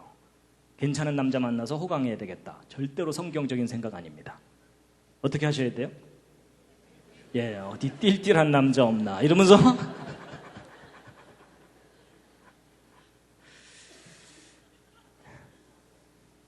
잠시 기지개 한번 켜주겠습니다.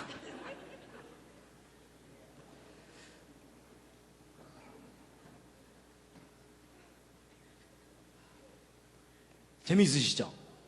예, 재밌는 겁니다. 예. 좌양좌해서 옆에 있는 분 안마해드리겠습니다. 예. 좌양좌하셔서 옆에 있는 분 안마를 좀 시원하게 좀 두들겨 주시기 바랍니다. 예. 예. 뭐 잘 모르는 분도 그냥 무작정 두들기시기 바랍니다. 예.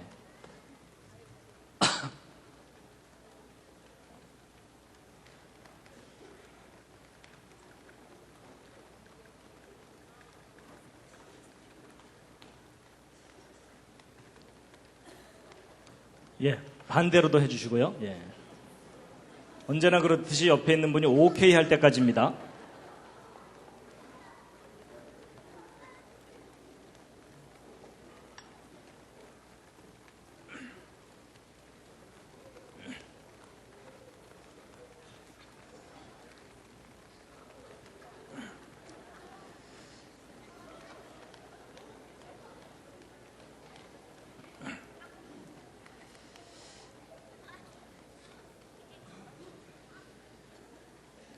예, 이 한자 이야기 차근차근 이렇게 하면 2시간 걸립니다. 그래서 2시간 또 했다간 또 안 될 것 같아서 제가 중간중간을 조금 빠르게 건너뛰면서 좀 하겠습니다.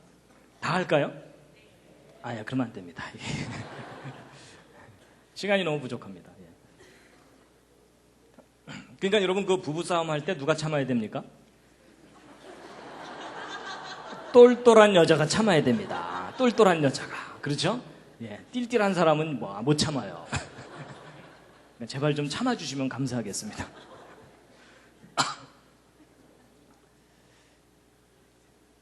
그래서 여러분 배필이 뭐냐? 여러분 아까 말씀드린 대로 하면 잘 풀려요. 여러분 아담으로부터 만들어낸 또 하나의 몸을 가지고 짝을 지어주신 거예요.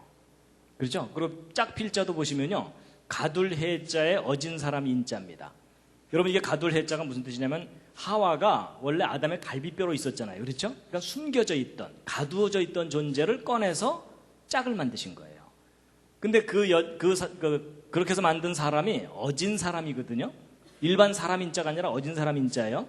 이게 영어로 얘기하면 머추어입니다. 머추어는 성숙한이란 뜻이에요. 머추어에 상대되는 말이 무슨 말이죠? 아마추어. 그렇죠? 그래서 아마추어는 미숙한 이런 뜻이고 머추어는 성숙한 이런 뜻이거든요.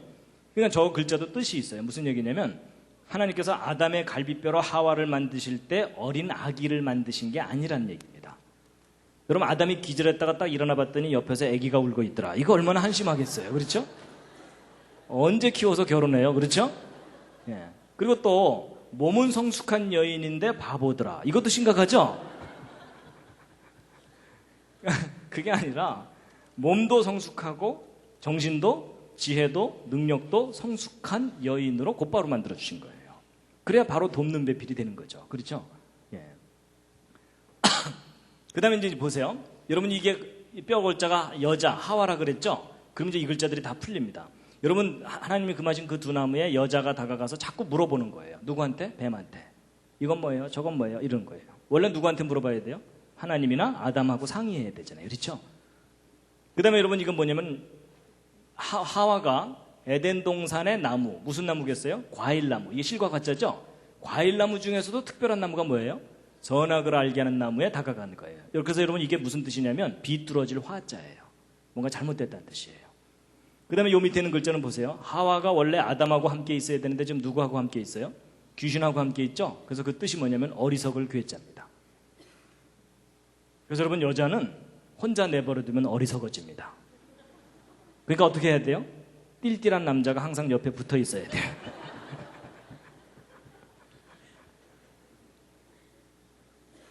그 다음에 이제 영혼이 뭐냐? 여러분 이 혼자 이게 뭐냐면 이를 운자의 귀신 귀자거든요. 이게 뭐냐면 귀신과 하와가 대화한 내용의 주제가 영혼이에요. 여러분 하나님께서는 반드시 죽는다고 하셨죠? 근데 하와는 헷갈려갖고 죽을까 하노라 이랬고 뱀은 아예 거짓말을 하면서 안 죽는다 이랬죠? 도대체 뭐가 죽는다는 얘기예요? 하나님이 인간에게 주신 영혼. 우리를 영원히 살리는 그 영혼이 죽느냐 사느냐 그 문제였어요. 맞죠? 그 다음에 이제 벌거벗을 낳자입니다. 여러분 이 벌거벗을 낳자 왼쪽에 요 글자가 오드이자고 오른쪽에 실과 가짜죠? 이 실과가 무슨 실과겠어요? 선악을 알게 하는 나무예요. 선악을 알게 하는 나무 때문에 옷을 해 입은 거예요. 왜냐하면 벗은 줄을 깨닫고. 그래서 아담과 하와가 무화과 나무 잎을 엮고 치마를 했다고 돼 있죠? 근데 이제 하나님께서 짠하고 나타나셔갖고 야 니네들 패션 좋다 계속 입어라 이러셨나요? 아니에요. 하나님께서 옷을 바꿔주셨어요. 무슨 옷으로 바꿔주셨죠? 그게 가죽옷을 지어 입히셨다고 돼 있어요. 아니 왜 그냥 무화과 잎을 엮어서 계속 입고 살면 되는데 왜 가죽옷을 지어 입히셨을까요? 근데 저게 중요한 뜻이 있습니다. 일단 여러분 가죽옷을 지어 입히시려면 어느 동물이 대신 피 흘리고 죽어야 되죠. 어느 동물일까요? 성경으로 볼 때 양이에요. 그럼 아담과 하와가 양의 털 가죽옷을 지어 입고 있겠죠. 근데 그걸 나타내는 글자가 모양형자예요. 이게 모양형자거든요. 여러분 이게 요 왼쪽에 있는 요 글자가 방패간자 2개 붙여놓은 거예요. 근데 이 방패간자라는 뜻도 있지만 무슨 뜻이 있냐면 죄를 범할 간자라는 뜻이 있어요. 그러니까 죄를 범한 아담과 하와에게 이게 털억삼자죠. 털 가죽옷을 지어 입힌 모양 이런 뜻이에요. 그러면 왜 무화과나무 입으려고 치마라는 게 어때서 가죽옷을 바꿔주셨느냐 하는 건데, 여러분 이게 이제 상징적인 게 뭐냐면, 여러분 무화과나무 입으려고 치마를 하는 게 무슨 뜻이냐면, 인간이 자기의 잘못과 죄를 스스로 해결하려고 노력하는 거예요. 이게 모든 종교를 상징합니다. 그런데 그 방법으로는 너희들을 구원할 수 없다. 내 방법으로 구원해야 된다라고 하나님이 가르쳐 주신 게 뭐예요?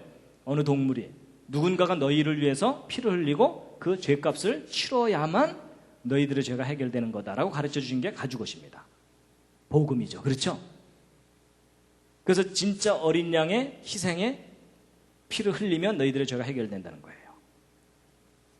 그래서 여러분 절대로 인간의 노력으로는 구원 못 받습니다. 그래서 하나님 저를 구원해 주십시오라고 하나님의 방법에 의지해야만 구원받습니다. 그게 이제 여기에 들어있는 겁니다. 근데 이제 왕께서 눈으로 어진 사람을 보는 거예요. 볼견자죠. 그리고 하나님께서 보시는 거예요. 그래서 나타나서 살펴보시는데 아담과 하와가 어디에 숨었어요? 동산 나무 사이에 숨었다고 돼 있죠. 그래서 여러분 이게 숨다 비키다라는 타자인데 몸이 나무에 숨어 있는 것을 나타내고 있어요. 근데 여러분 하나님 나타나셨으니까 아담과 하와가 나무 뒤에서 나와야 되죠. 근데 여러분 아담과 하와가 나무 뒤에 숨어 있다가 하나님 앞으로 나오는 장면이 한자에 있어요. 그게 무슨 글자냐면 올레자예요. 잘 보세요. 나무 뒤에서 두 사람이 나오고 있잖아요. 잘 껴맞추죠. 그거 참 희한해요. 여러분 성경 창세기대로 한자를 풀면 술술술술 풀려요. 근데 이제 그 두 사람들이 나오자마자 그냥 하나님께 저희들이 죽을 죄를 지었사옵나이다 이러면은 좀 일이 잘 해결됐을 텐데 어떻게 하다가 망했어요? 제래요 이러다 망했죠? 그래서 여러분 이거 보세요. 이제는 나무 목자가 아니라 큰 대자예요. 크신 분 앞에 두 사람이 나와서 말을 하는데 망령스럽게 말하다라는 격자예요. 그 다음에 이제 요 밑에 있는 글자 이거 보세요. 슬픔, 아픔을 나타내는 초라는 글자거든요. 그 장기 둘 때 그 초나라 초자입니다. 근데 여러분 이게 원래 뜻은 슬픔, 아픔, 괴로움, 고통 이런 건데 이게 뭐냐면은 두 나무와 짝 필자로 돼 있어요. 여러분 이게 무슨 말이냐면 아담 입장에서 보면 에덴 동산의 그 두 나무와 자기 마누라만 함께 떠올리면 신경질이 나는 거예요. 그렇죠?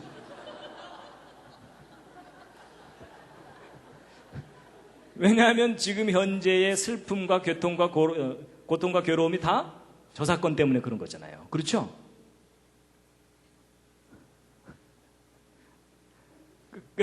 그 다음에 여러분 보세요. 보통 그 영어를 배우거나 다른 나라 말을 배울 때 제일 먼저 배우는 거가 기본 동사입니다. 가다, 오다, 앉다, 행하다 이런 거죠. 근데 이런 동사들을 보시면은 공통점이 뭐냐면 항상 두 사람이 함께 있어요. 그렇죠? 누구하고 누구를 소재로 만든 글자겠어요? 아담과 하와요. 그렇죠? 아담과 하와를 소재로. 자, 그 다음에 이제 죄입니다. 죄. 죄가 뭐냐? 한자에 참 잘 표현되어 있어요. 올가미 망자의 안일비자입니다. 저게 무슨 말이냐? 하나님이 하신 말씀을 아니라고 부정하는 올가미에 걸려들면 죄를 짓는 거예요. 하나님의 말씀을 아니라고 하는 것이. 자, 그래서 여러분 보세요. 여러분 사람을 죽이는 것이 왜 죄이죠? 왜 죄인가요? 정답은 하나님께서 살인하지 말라고 말씀하셨기 때문에 거기서 벗어났으니까 죄예요. 근데 여기서 기준은 죽이는 것 자체가 기준이 아닙니다. 하나님이 하신 말씀이 기준이에요. 자, 그러면 여러분 사람을 죽이지 않으면 죄가 되는 경우가 있는 거 아세요? 어떤 경우일까요? 이스라엘 민족이 이집트를 탈출해서 애굽을 탈출해서 가나안 땅 들어갈 때 하나님이 뭐라고 명령하셨죠? 예, 가나안 사람들을 어린아이라도 불쌍히 여기지 말고 다 죽여라 이렇게 돼 있어요. 그렇죠? 그때는 뭐가 죄이죠? 안 죽이는 게 죄예요. 그러니까 여러분 사람을 죽이는 것 자체가 절대적인 죄의 기준이 아니고 하나님의 말씀이 절대적인 기준이에요. 여러분 그 가나안 땅 들어갔을 때 왜 가나안 사람을 다 죽이라 그랬냐면 그때 가나안 사람을 죽이지 않으면 이스라엘 사람들까지도 다 오염이 돼갖고 전 인류가 다 죽어요. 그러니까 인류를 살리기 위해서는 그 가나안 사람들을 죽여야 돼요. 그래야 오염이 안 되거든요. 그리고 실제로 가나안 지역을 유적들을 발굴을 해보면 눈 뜨고 못 볼 정도로 아주 타락한 모습의 유물들이 나옵니다. 그래서 가나안 사람들을 진멸하라고 했던 이유가 아주 분명하다고 이 고고학자들이 얘기해요. 어쨌든 그렇습니다. 자, 그 다음에 이제 오늘의 이제 또 중요한 퀴즈를 하나 또 드립니다. 여러분, 아담과 하와가 선악과를 따먹고 죄를 지었잖아요. 그런데 정확하게 어느 순간이 죄를 지은 순간인지를 맞춰보세요. 자, 죄가 시작된 순간. 자, 보기는 드립니다. 자, 1번. 선악과를 탐냈을 때부터 죄다. 2번. 아니다. 선악과를 땄을 때부터 죄다. 3번. 아니다. 선악과를 먹었을 때부터 죄다. 4번. 아니다. 먹고 나서도 곧바로 잘못했다 그러면 될 텐데 죄래요. 이러면서 시침이 뗐을 때부터 죄다. 자, 이 넷 중에 옆에 있는 분과 또 상의해 보시기 바랍니다. 탐냈을 때, 땄을 때, 먹었을 때, 먹고 나서 시침이 뗐을 때.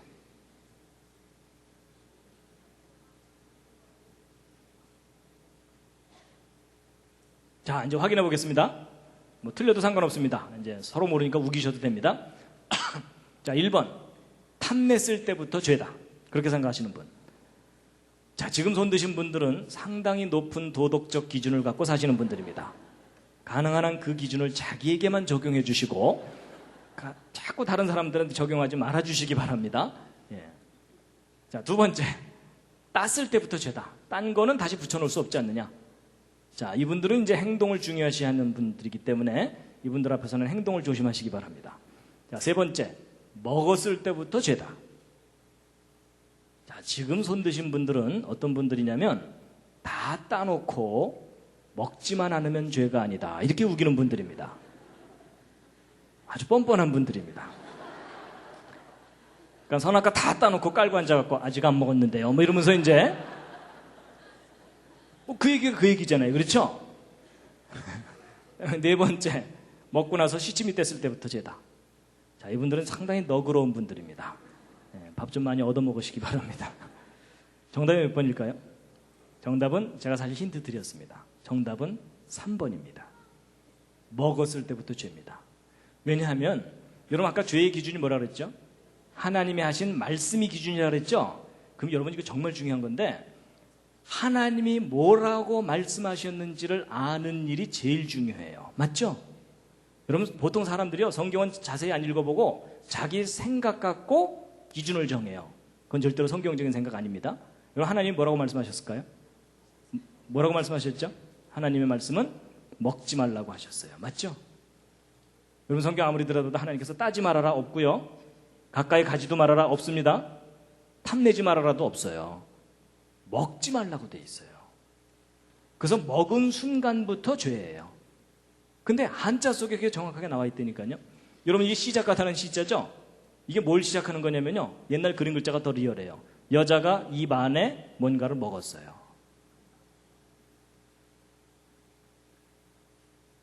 선악과를 먹은 순간이 죄의 시작이에요. 그래서 여러분 이 시작하다는 시자가 우리 인류의 죄의 시작을 나타내는 글자입니다. 저게. 여러분 예전에 한자 이렇게 배웠으면 얼마나 좋았겠어요. 성경도 배우고 한자도 배우고 스토리를 다 하니까 잊어먹을래 잊어먹을 수도 없고. 맞죠? 성경을 인정하면 풀려요. 성경을 인정하지 않으면 머리만 아프고 외워지진 않아요.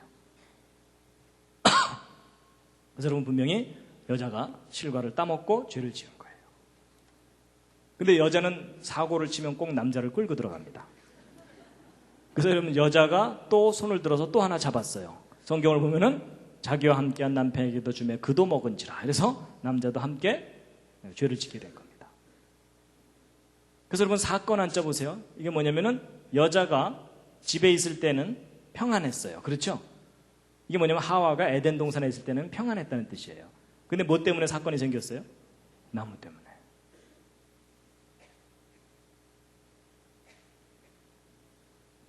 자, 이거 좀 어려우니까 좀 넘어가고요. 여러분 형사 처벌 받는다 그럴 때 형자는 뭐냐면 죄를 범한 두 사람에 대한 징계입니다. 벌 받는 건 뭐냐면 하나님의 말씀에 어긋난 것에 대한 징계예요. 벌 받는 겁니다. 그래서 여러분 여자가 받은 벌은 뭐죠? 잉태하는 수고, 해산의 고통을 더하게 했다 그랬죠? 더하게 한다는 표현이 있는 걸로 보아서 창조 때에도 해산의 고통은 있었던 것 같아요. 근데 그게 심하지는 않았던 건데 죄를 짓고 나서 극심해진 거라는 거죠. 그 다음에 이제 남자는 받은 벌이 뭐냐면은 내가 얼굴에 땀이 흘러야 먹을 것을 얻게 될 것이다 있죠. 그래서 여러분 이게 뭐예요? 땀 한자거든요. 죄를 범해서 흘리게 된 물, 이게 땀이에요. 죄를 좀 심하게 지으면은 식은땀이 흘러요. 그렇죠? 그래서 이제 남자는 에덴 동산에서 쫓겨나서 죽어라고 일해야 돼요. 근데 여러분, 아담과 하와 둘 중에 누가 더 죄가 클까요? 하와라고 보통 생각하시죠? 아니에요. 한자를 보면은 쌤쌤이다 이렇게 돼 있어요.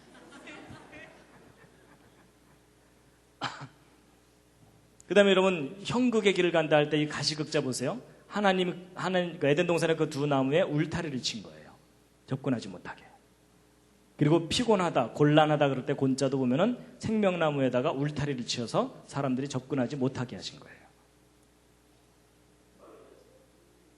그 다음에 무덤영자, 영화영자인데 이건 좀 약간 의역을 해야 되는데요. 여러분 뜻은 정반대죠. 죽음과 삶이죠. 그렇죠? 영광이죠. 근데 여러분 뜻 좀 의역을 하자면은 생명나무이신 예수 그리스도를 만나면 영광을 되찾게 되지만 그렇지 못하면은 흙으로 소멸되고 만다. 그런 게 풀이될 수 있는 글자인데 여러분 이 불화자 보세요. 이 불화자 보통 그 모닥불이 타는 모양을 나타내는 글자로 배우셨죠. 근데 이 불화 그러니까 한자를 성경적인 관점으로 연구하신 분들은 그게 아니라는 거예요. 이게 뭐냐면 아담과 하와의 몸에서 빛이 나는 것을 나타낸 거다라고 보고 있어요. 그래서 이제 여러분 이걸 이해하셔야 되는데요. 지금 현재 한자의 기원을 연구하는 일반 학자들은 설문해자라는 책에 근거해서 연구합니다. 근데 이 설문해자라는 책은 한자가 만들어질 때부터 있었던 책이 아니고 한자 만들어지고 나서도 한 2000년 후쯤 지난 후에 예수님 그때 그 근처쯤에서 중국의 도교 사상이 널리 퍼져 있을 때 만들어진 자전이에요. 그렇기 때문에 이런 성경적인 관점의 이야기를 다 잊어버리고 인간적인 인본주의적 관점에서 그 한자의 기원을 설명해 놓은 책이기 때문에 지금 이렇게 설명드린 내용이 저 책에는 없어요. 그래서 여러분 이제 오늘 이야기 듣고 감명을 받고 나서 한자 연구하는 분들한테 가서 잘난 척했다가는 큰 코 다칩니다. 그분들이 어디서 이상한 소리 듣고 헛소리 한다고 혼을 냅니다. 그래서 여러분이 그걸 아셔야 돼요. 그분들은 저 책에 근거해서 한자를 주로 연구하기 때문에 이런 스토리를 몰라요. 그러다가 최근에 얼마 전부터 한자와 성경을 비교해 봤더니 너무나 닮은 게 많은 거예요. 그래갖고 하나하나 연구하다 보니까 지금 설명드린 이 내용들이 밝혀지게 된 거를 오늘 지금 설명드리는 겁니다. 이해가 되시죠? 예, 그거를 이해를 하셔야 됩니다. 그래서 이제 에덴 동산에서 쫓겨납니다. 이제 죄를 범해서 도망가는 거고, 이거 이사하다 할 때 사자죠?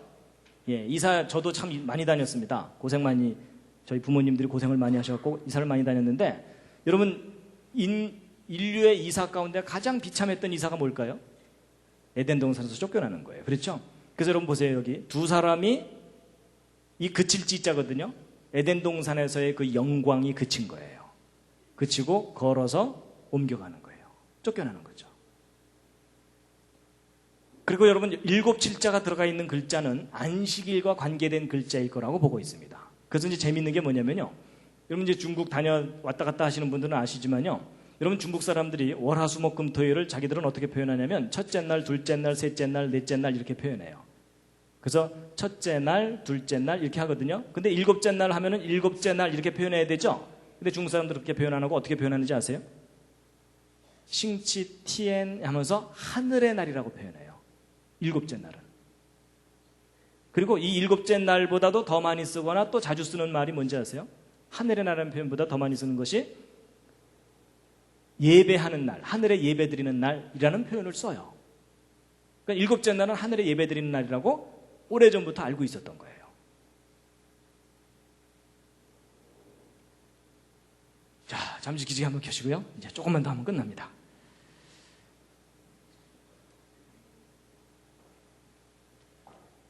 예, 다리도 한번 쭉 펴시고요. 예, 지금 몸이 많이 굳으셨습니다.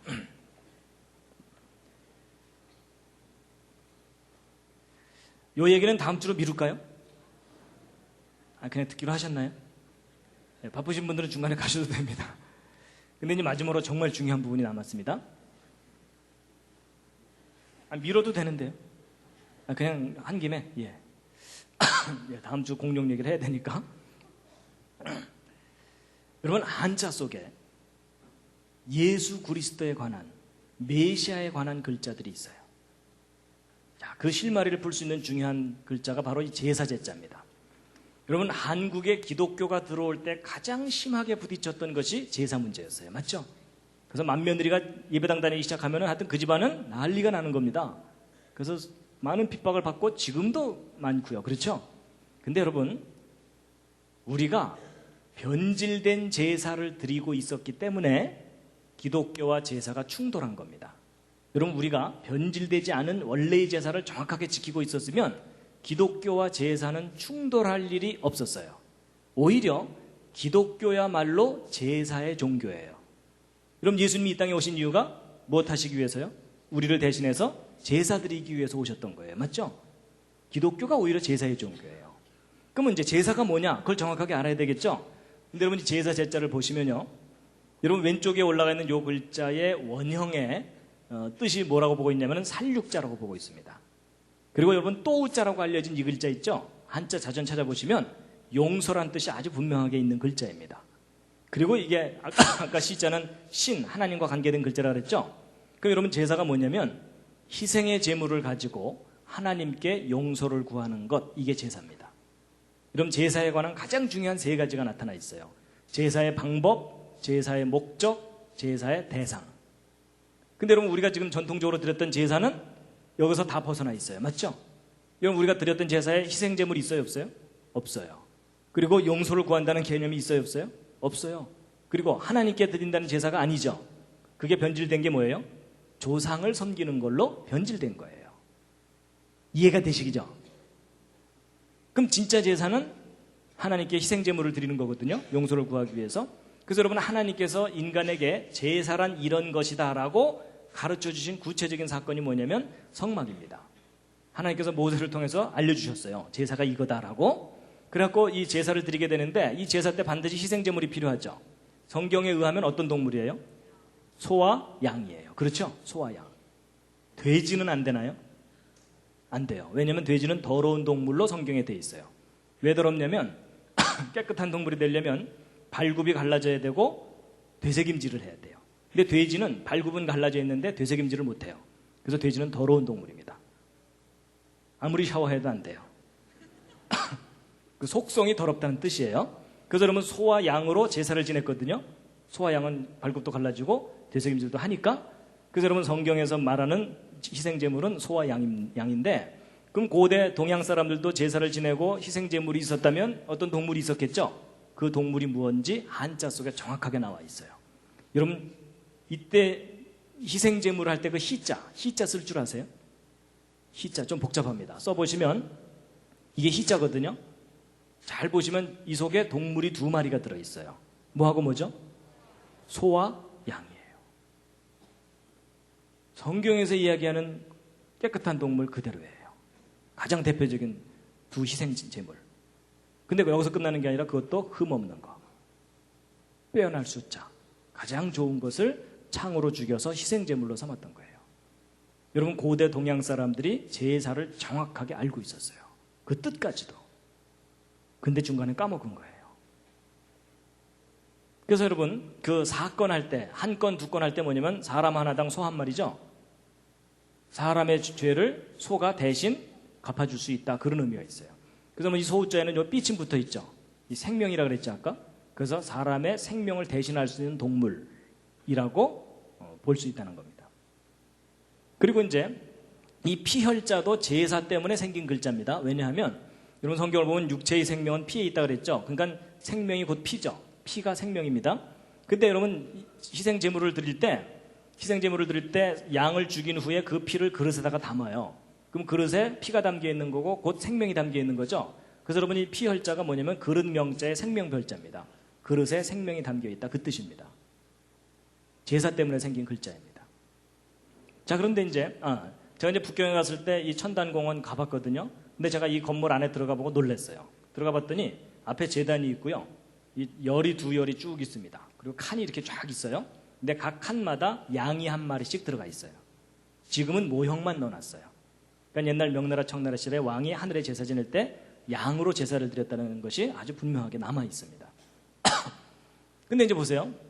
히브리서 8장을 보면은 저희가 섬기는 것, 이게 뭐냐면요. 여러분, 사람이 지금은 이제 제사 제도가 거의 없어져 버렸지만 여러분, 옛날 우리 어른들은요, 태어나서부터 죽을 때까지 제사만 들이 다 끝났어요. 맞죠? 그러니까 사람들이 지극정성으로 섬기는 그 제사라는 것은 진짜가 아니라는 거예요. 진짜에 대한 모형일 뿐이라는 겁니다. 여러분, 아파트 지을 때 모델하우스 먼저 짓죠. 왜냐하면 진짜 아파트를 알아보라고. 맞죠? 그러니까 하나님이 우리에게 가르쳐준 이런 제사, 또 인간의 그 이런 제사들은 다 모형과 그림자일 뿐이고, 진짜 제사가 있는데 그 진짜 제사가 뭐라고요? 바로 예수 그리스도를 통해서 우리의 죄를 대신해서 예수 그리스도가 피를 흘리고 죽는 것이 진짜 제사라는 거예요. 그걸 알아보라고 제사를 가르쳐 주신 거예요. 그런데 이제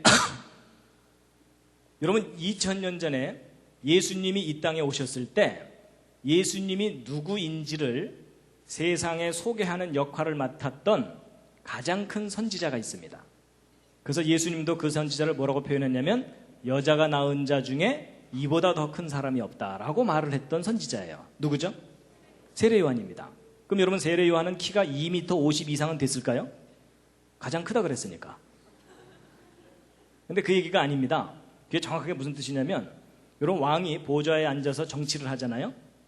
그러면 정치할 때 그 신하들 중에 가장 높은 신하가 제일 가까이 있는 거 아시죠? 뒤에서 부채질하는 사람 말고. 그렇죠? 바로 그 얘기예요. 여러분, 역사상 수많은 선지자들이 예수님을 예언했거든요. 그리고 사실 세례 요한보다 더 뛰어난 업적을 가진 더 큰 선지자들이 많아요. 뭐 엘리야에 비하면 세례 요한은 피레미예요. 그렇죠? 그런데도 왜 예수님께서 세례 요한을 제일 큰 선지자라고 말씀하셨냐면 예수님에게 제일 가까이 있는 선지자이기 때문에 말씀하신 거예요. 그걸 뒤집어 얘기하면 뭐겠어요? 내가 메시아다라는 말을 하시는 거예요. 이해가 되시죠? 그럼 바로 그 예수님 바로 앞에 와갖고 이분이 우리를 구원해 주실 메시아입니다라는 역할을 맡은 것이 세례 요한이거든요. 근데 그 세례 요한이 정말 세상 사람들한테 예수님을 정확하게 소개를 했어요. 뭐라고 소개했는지 혹시 아세요? 그게 뭐냐면 요한복음 1장 29절에 나와 있습니다. 함께 읽으시겠습니다. 중요한 부분입니다. 시작. 이튿날 요한이 예수께서 자기에게 나오심을 보고 가로되 보라, 세상 죄를 지고 가는 하나님의 어린 양이로다. 이분이 우리의 죄를 위해서 대신 피를 흘리고 죽게 될 희생의 제물이다. 하나님이 보낸 어린 양이라는 거예요. 그럼 이분이 우리를 대신해서 피를 흘리고 죽으면 우리가 어떻게 된다는 겁니까? 죄인이었는데 의인이 된다는 거예요. 맞죠? 근데 여러분, 그 잘 보세요. 하나님의 어린 양이 나를 위해서 대신 죽으면 내가 어떻게 된다고요? 의로워진다는 거예요. 맞죠?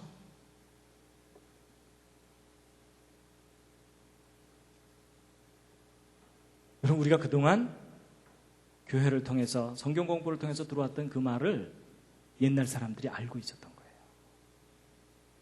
여러분, 양이 의로운 동물일까요? 여러분, 이건 양이 의롭다는 얘기를 하는 게 아닙니다.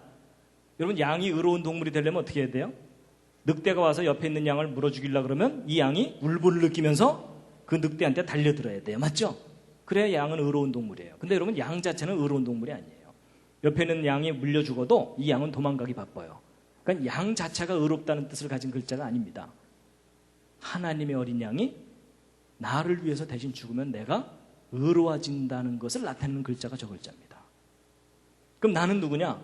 손에 창을 들고 하나님의 어린 양을 죽여야 하는 죄인이에요. 이해가 되시죠? 그래서 여러분, 한자 중에 희한하게도 이 양양자가 들어간 글자를 잘 보시면요, 다 좋은 뜻을 갖고 있어요. 거의 대부분이 좋은 뜻을 갖고 있어요. 여러분, 양은 결코 아름다운 동물이 아니에요. 여러분, 양보다 훨씬 아름다운 동물들이 많아요. 맞죠? 양 자체가 아름답다는 게 아니고 하나님의 어린 양이 우리를 위해서 대신 피를 흘리고 희생하시는 것이 아름답다는 그런 의미가 담겨 있는 거고, 그것이 선하다는 것을 나타내 주는 겁니다. 그러니까 여러분, 이 양양자는 하나님의 어린 양, 곧 예수를 상징하는 글자라고 보시면 돼요. 그러니까 여러분, 여자 이름 중에 좋은 이름이 뭐겠어요? 미선이에요. 그 다음 좋은 이름은 뭐겠어요? 선미요. 그래서 여러분, 우리가 그냥 무심코 무심코 저 양양자가 들어가 있는 글자들을 우리가 사용해 왔지만 그 속에 담겨 있는 뜻은 예수였어요. 이해가 되시죠? 자기 이름에 양양자 들어가 있는 분 있으실 텐데요.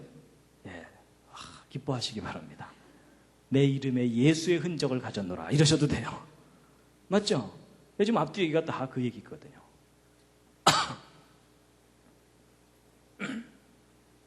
그래서 여러분 2000년 전에 이 땅에 오셨던 예수 그리스도가 바로 하나님의 어린 양이셨습니다. 저 사건으로 인해서 여러분과 저는 죄에서 풀려난 겁니다. 힘드시죠? 조금만 참으세요. 곧 오십니다. 그래서 여러분 이 상자 보세요. 상자가 뭐냐면 하나님의 어린 양이라는 뜻이죠. 여러분 저게 무엇과 관련된 건지 아세요? 옛날 우리 조상 어른들이 하늘에 무슨 이상한 징조가 나타나면은 뭐라고 탄식했어요? 상서로운 징조고. 그런 거 기억나세요? 그게 무슨 말이에요? 우리 조상들이 누구를 기다려왔다는 뜻일까요? 하나님의 어린 양의 징조를 기다려왔다는 뜻입니다. 여러분 하나님께서 에덴 동산에서 아담과 하와를 내어 쫓으실 때 뭐라 그러셨냐면 여자의 후손 중에 뱀의 머리를 밟을 자가 태어날 거다. 그러니까 메시아가 사람의 아들의 형태로 올 거다라고 예언을 하셨어요. 그리고 그 메시아가 올 때는 하늘에 징조가 있을 거다 그랬죠. 그래서 동방박사들이 그 별을 보고 찾아왔다 그랬죠. 이제 그 별 제가 이제 가을 학기에 나머지 5개 강의할 때 그 별 직접 확인시켜 드릴 겁니다. 보시게 될 거예요.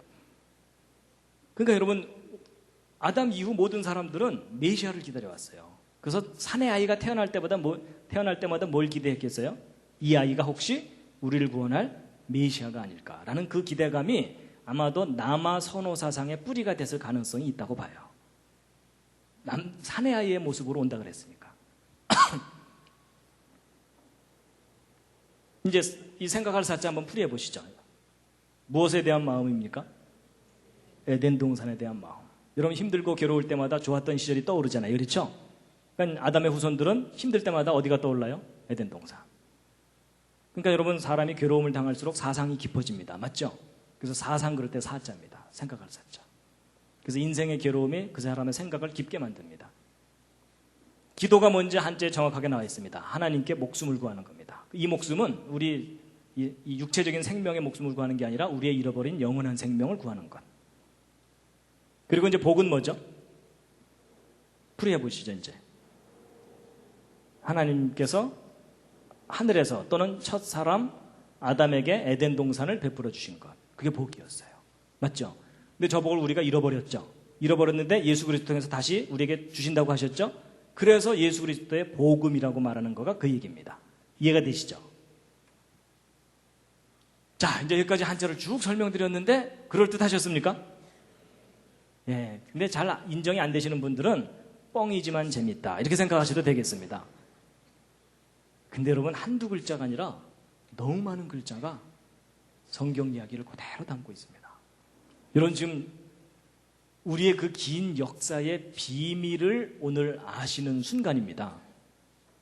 우리 역사의 그 긴 역사의 그 비밀입니다. 이게. 근데 이제 뭐 보세요. 너무나 분명하게 한자 속에 그 이야기들이 다 들어있는데 지금 현재 중국 사람들이 이걸 알아요? 몰라요? 대부분 모릅니다. 모른다는 얘기는 둘 중에 하나입니다. 제가 지금까지 열심히 설명드렸던 이 내용이 다 꾸며낸 얘기거나 거짓이거나 아니면 이게 어느 정도 타당한 근거가 있는 거라면 이 중국 사람들이 그들의 역사 속에서 이 모든 이야기들을 다 잃어버린 겁니다. 근데 그럼 잃어버렸다면 무슨 계기가 있었겠죠? 그 계기 중에 가장 결정적인 거라고 생각하는 것이 뭐냐면 바로 진나라의 진시황입니다. 기억하시죠? 이 진시황. 만리장성을 대대적으로 쌓고 그 다음에 천하통일을 했고 중국 천하통일을 했고 만리장성의 무덤, 진시황의 무덤 어마어마합니다. 그렇죠?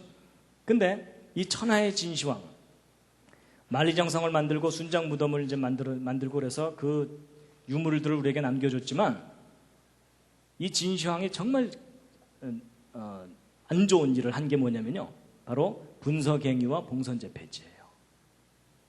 여러분 분서갱유가 뭐냐면 책을 다 불살라버리고 지식인들을 생매장시켜서 다 죽였어요. 막 청소를 해버린 거예요. 그러면 저렇게 되면 어떤 결과가 나타나죠? 역사가 소멸돼 버립니다. 그러니까 진시황 이전의 역사가 다 사라져 버리는 거예요. 그리고 봉선제라는 제사 제도를 폐지시켰거든요. 저게 뭐냐면 하늘의 상제에게 제사 지내던 제도예요. 그러니까 신에게 제사 지내던 거예요. 여러분 중국 사람들은 희한하게도요, 이 고대 바벨론, 아시리아, 이집트, 그리스, 로마 다 우상 숭배를 했거든요. 형태가 있는 신을 만들어 놓고. 근데 고대 중국인들은 희한하게도 형태가 없는 신을 섬겼어요. 그걸 표현하는 것이 상제예요. 상제. 그래서 중국 사람들이 그런 개념을 갖고 있었기 때문에 성경을 중국말로 번역해 줄 때도 하나님을 곧바로 상제라고 바로 번역을 해줬어요. 이해가 되시죠? 근데 그 상제에게 제사된다는 제사인데, 이 봉선제 때 제문을 읽는데 제문의 내용이 성경 창세기의 창조 스토리하고 아주 비슷합니다. 그런데 이제 이 진시황의 역사를 이렇게 말살시켰는데 진시황이 없애지 못한 게 하나 있어요. 그게 뭐냐면 천하의 진시황이 없애지 못한 게 한자예요. 오히려 이 진시황이 잡다하게 있던 한자들을 정리를 해서 표준화를 시켰어요. 그래서 우리가 지금 보고 있는 이런 제대로 된 이 글자들은 진시황 때 확립된 겁니다. 근데 이 진시황이 없애지 못한 그 한자가 다 뜻을 갖고 있고 의미를 갖고 있는 글자들이잖아요. 그게 역사 속에 고스란히 보존돼 왔다가 최근에 학자들에 의해서 다시 발견된 거예요. 이 글자들 속에 성경 이야기가 다 들어있구나. 이걸 알게 된 거라는 거죠. 이제 앞뒤가 이제 얘기 풀리시죠? 그래서 결국 이 진시황 이후로 중국 역사는 암흑 속으로 들어갔다라고 보고 있어요. 적어도 복음에 관한 한 암흑 속으로 들어간 거예요. 근데 우리도 이 영향을 받았기 때문에 옛날 우리 조상들은 상스러운 징조고 이랬는데 우리 현대인들은 다 까먹어버린 거고요. 그러니까 한국에 기독교가 들어올 때 서양 종교라고 생각한 거예요. 원래는 우리가 원래부터 알던 하나님이었는데, 그러니까 하나님으로부터 우리가 잃어버린 민족이었는데 그걸 다시 되찾아야 되는 그런 지금 상황이 있다는 겁니다. 그러니까 결코 기독교는 서양 종교가 아닙니다. 우리가 원래 섬겼어야 되는 것을 가르쳐주는 종교입니다. 자, 지금까지 이제 설명드린 한자들입니다. 자, 지금부터 시험 보겠습니다. 10개 이상 쓰고 설명하라. 이거 설명하셔야 오늘 집으로 돌아가십니다. 한두 글자가 아니라 너무 많은 글자들이요. 그렇죠? 오늘은 참 특별한 날입니다. 근데 여러분, 이거 오늘 재미있으라고 알려드린 게 아니고요. 오늘날 시대에 너무나 중요한 게 뭐냐면요, 이 중국 사람들을 주님께로 돌아오게 하는데 너무나 중요한 도구가 이 한자예요. 여러분, 지금 중국이 경제 발전을 시키느라고 종교 문제를 약간 뒤로 밀어놓고 있어요. 근데 중국이 어느 정도 경제 발전이 이루어지잖아요. 그러면 대대적으로 종교 문제를 다루게 돼 있고, 그때 가장 심하게 박해를 할 종교가 뭐겠어요? 기독교입니다. 이 기독교가 중국 사회주의 체제를 근본적으로 흔들어 놓고 있거든요, 지금. 근데 지금은 그걸 섣불리 못해요. 왜냐하면 서방으로부터 원조를 받아야 되는데 서방이 다 기독교 국가들이잖아요. 그렇죠? 그러니까 지금은 그냥 위암 이렇게 그냥 대충 넘어가고 있어요. 근데 중국이 어느 정도 힘을 얻게 되면 분명히 기독교에 대해서 큰 탄압을 하게 됩니다. 정권이 바뀌지 않는 한은. 그때 구실이 뭐겠어요? 기독교는 서양 종교다, 이거예요. 우리 게 아니다라고 배척하면 끝이잖아요. 그렇죠? 그럼 그때 뭐라고 얘기해 줘야 되겠어요? 서양 종교를 믿으라는 얘기가 아니다. 당신들의 글자를 봐라. 당신들의 조상이 원래 섬겼던 하나님을 다시 되찾아라 라고 얘기해 줄 수 있다는 거예요. 근데 제가 이제 저도 실제 기회가 있어서 중국에 가서 중국 대학생들이나 이렇게 기회 있을 때마다 강의를 해보면 이 얘기해 주면 많이 놀랍니다. 그리고 실제 이 이야기를 해주면서 선교에 열매를 맺는 분들도 많이 있고요. 왜냐하면 자기들의 글자 속에 그 증거들이 들어있으니까. 그것도 구체적으로. 근데 지금 현재 중국 사람들은요, 이 한자가 너무 복잡하다고 줄여서 쓴 간단한 글자들을 만들어서 쓰느라고 원래 글자들을 많이 잃어버렸어요.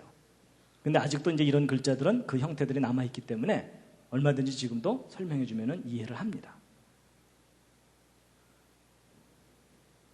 자, 오늘 창세기도 공부하고 한자도 배운 시간이었습니다.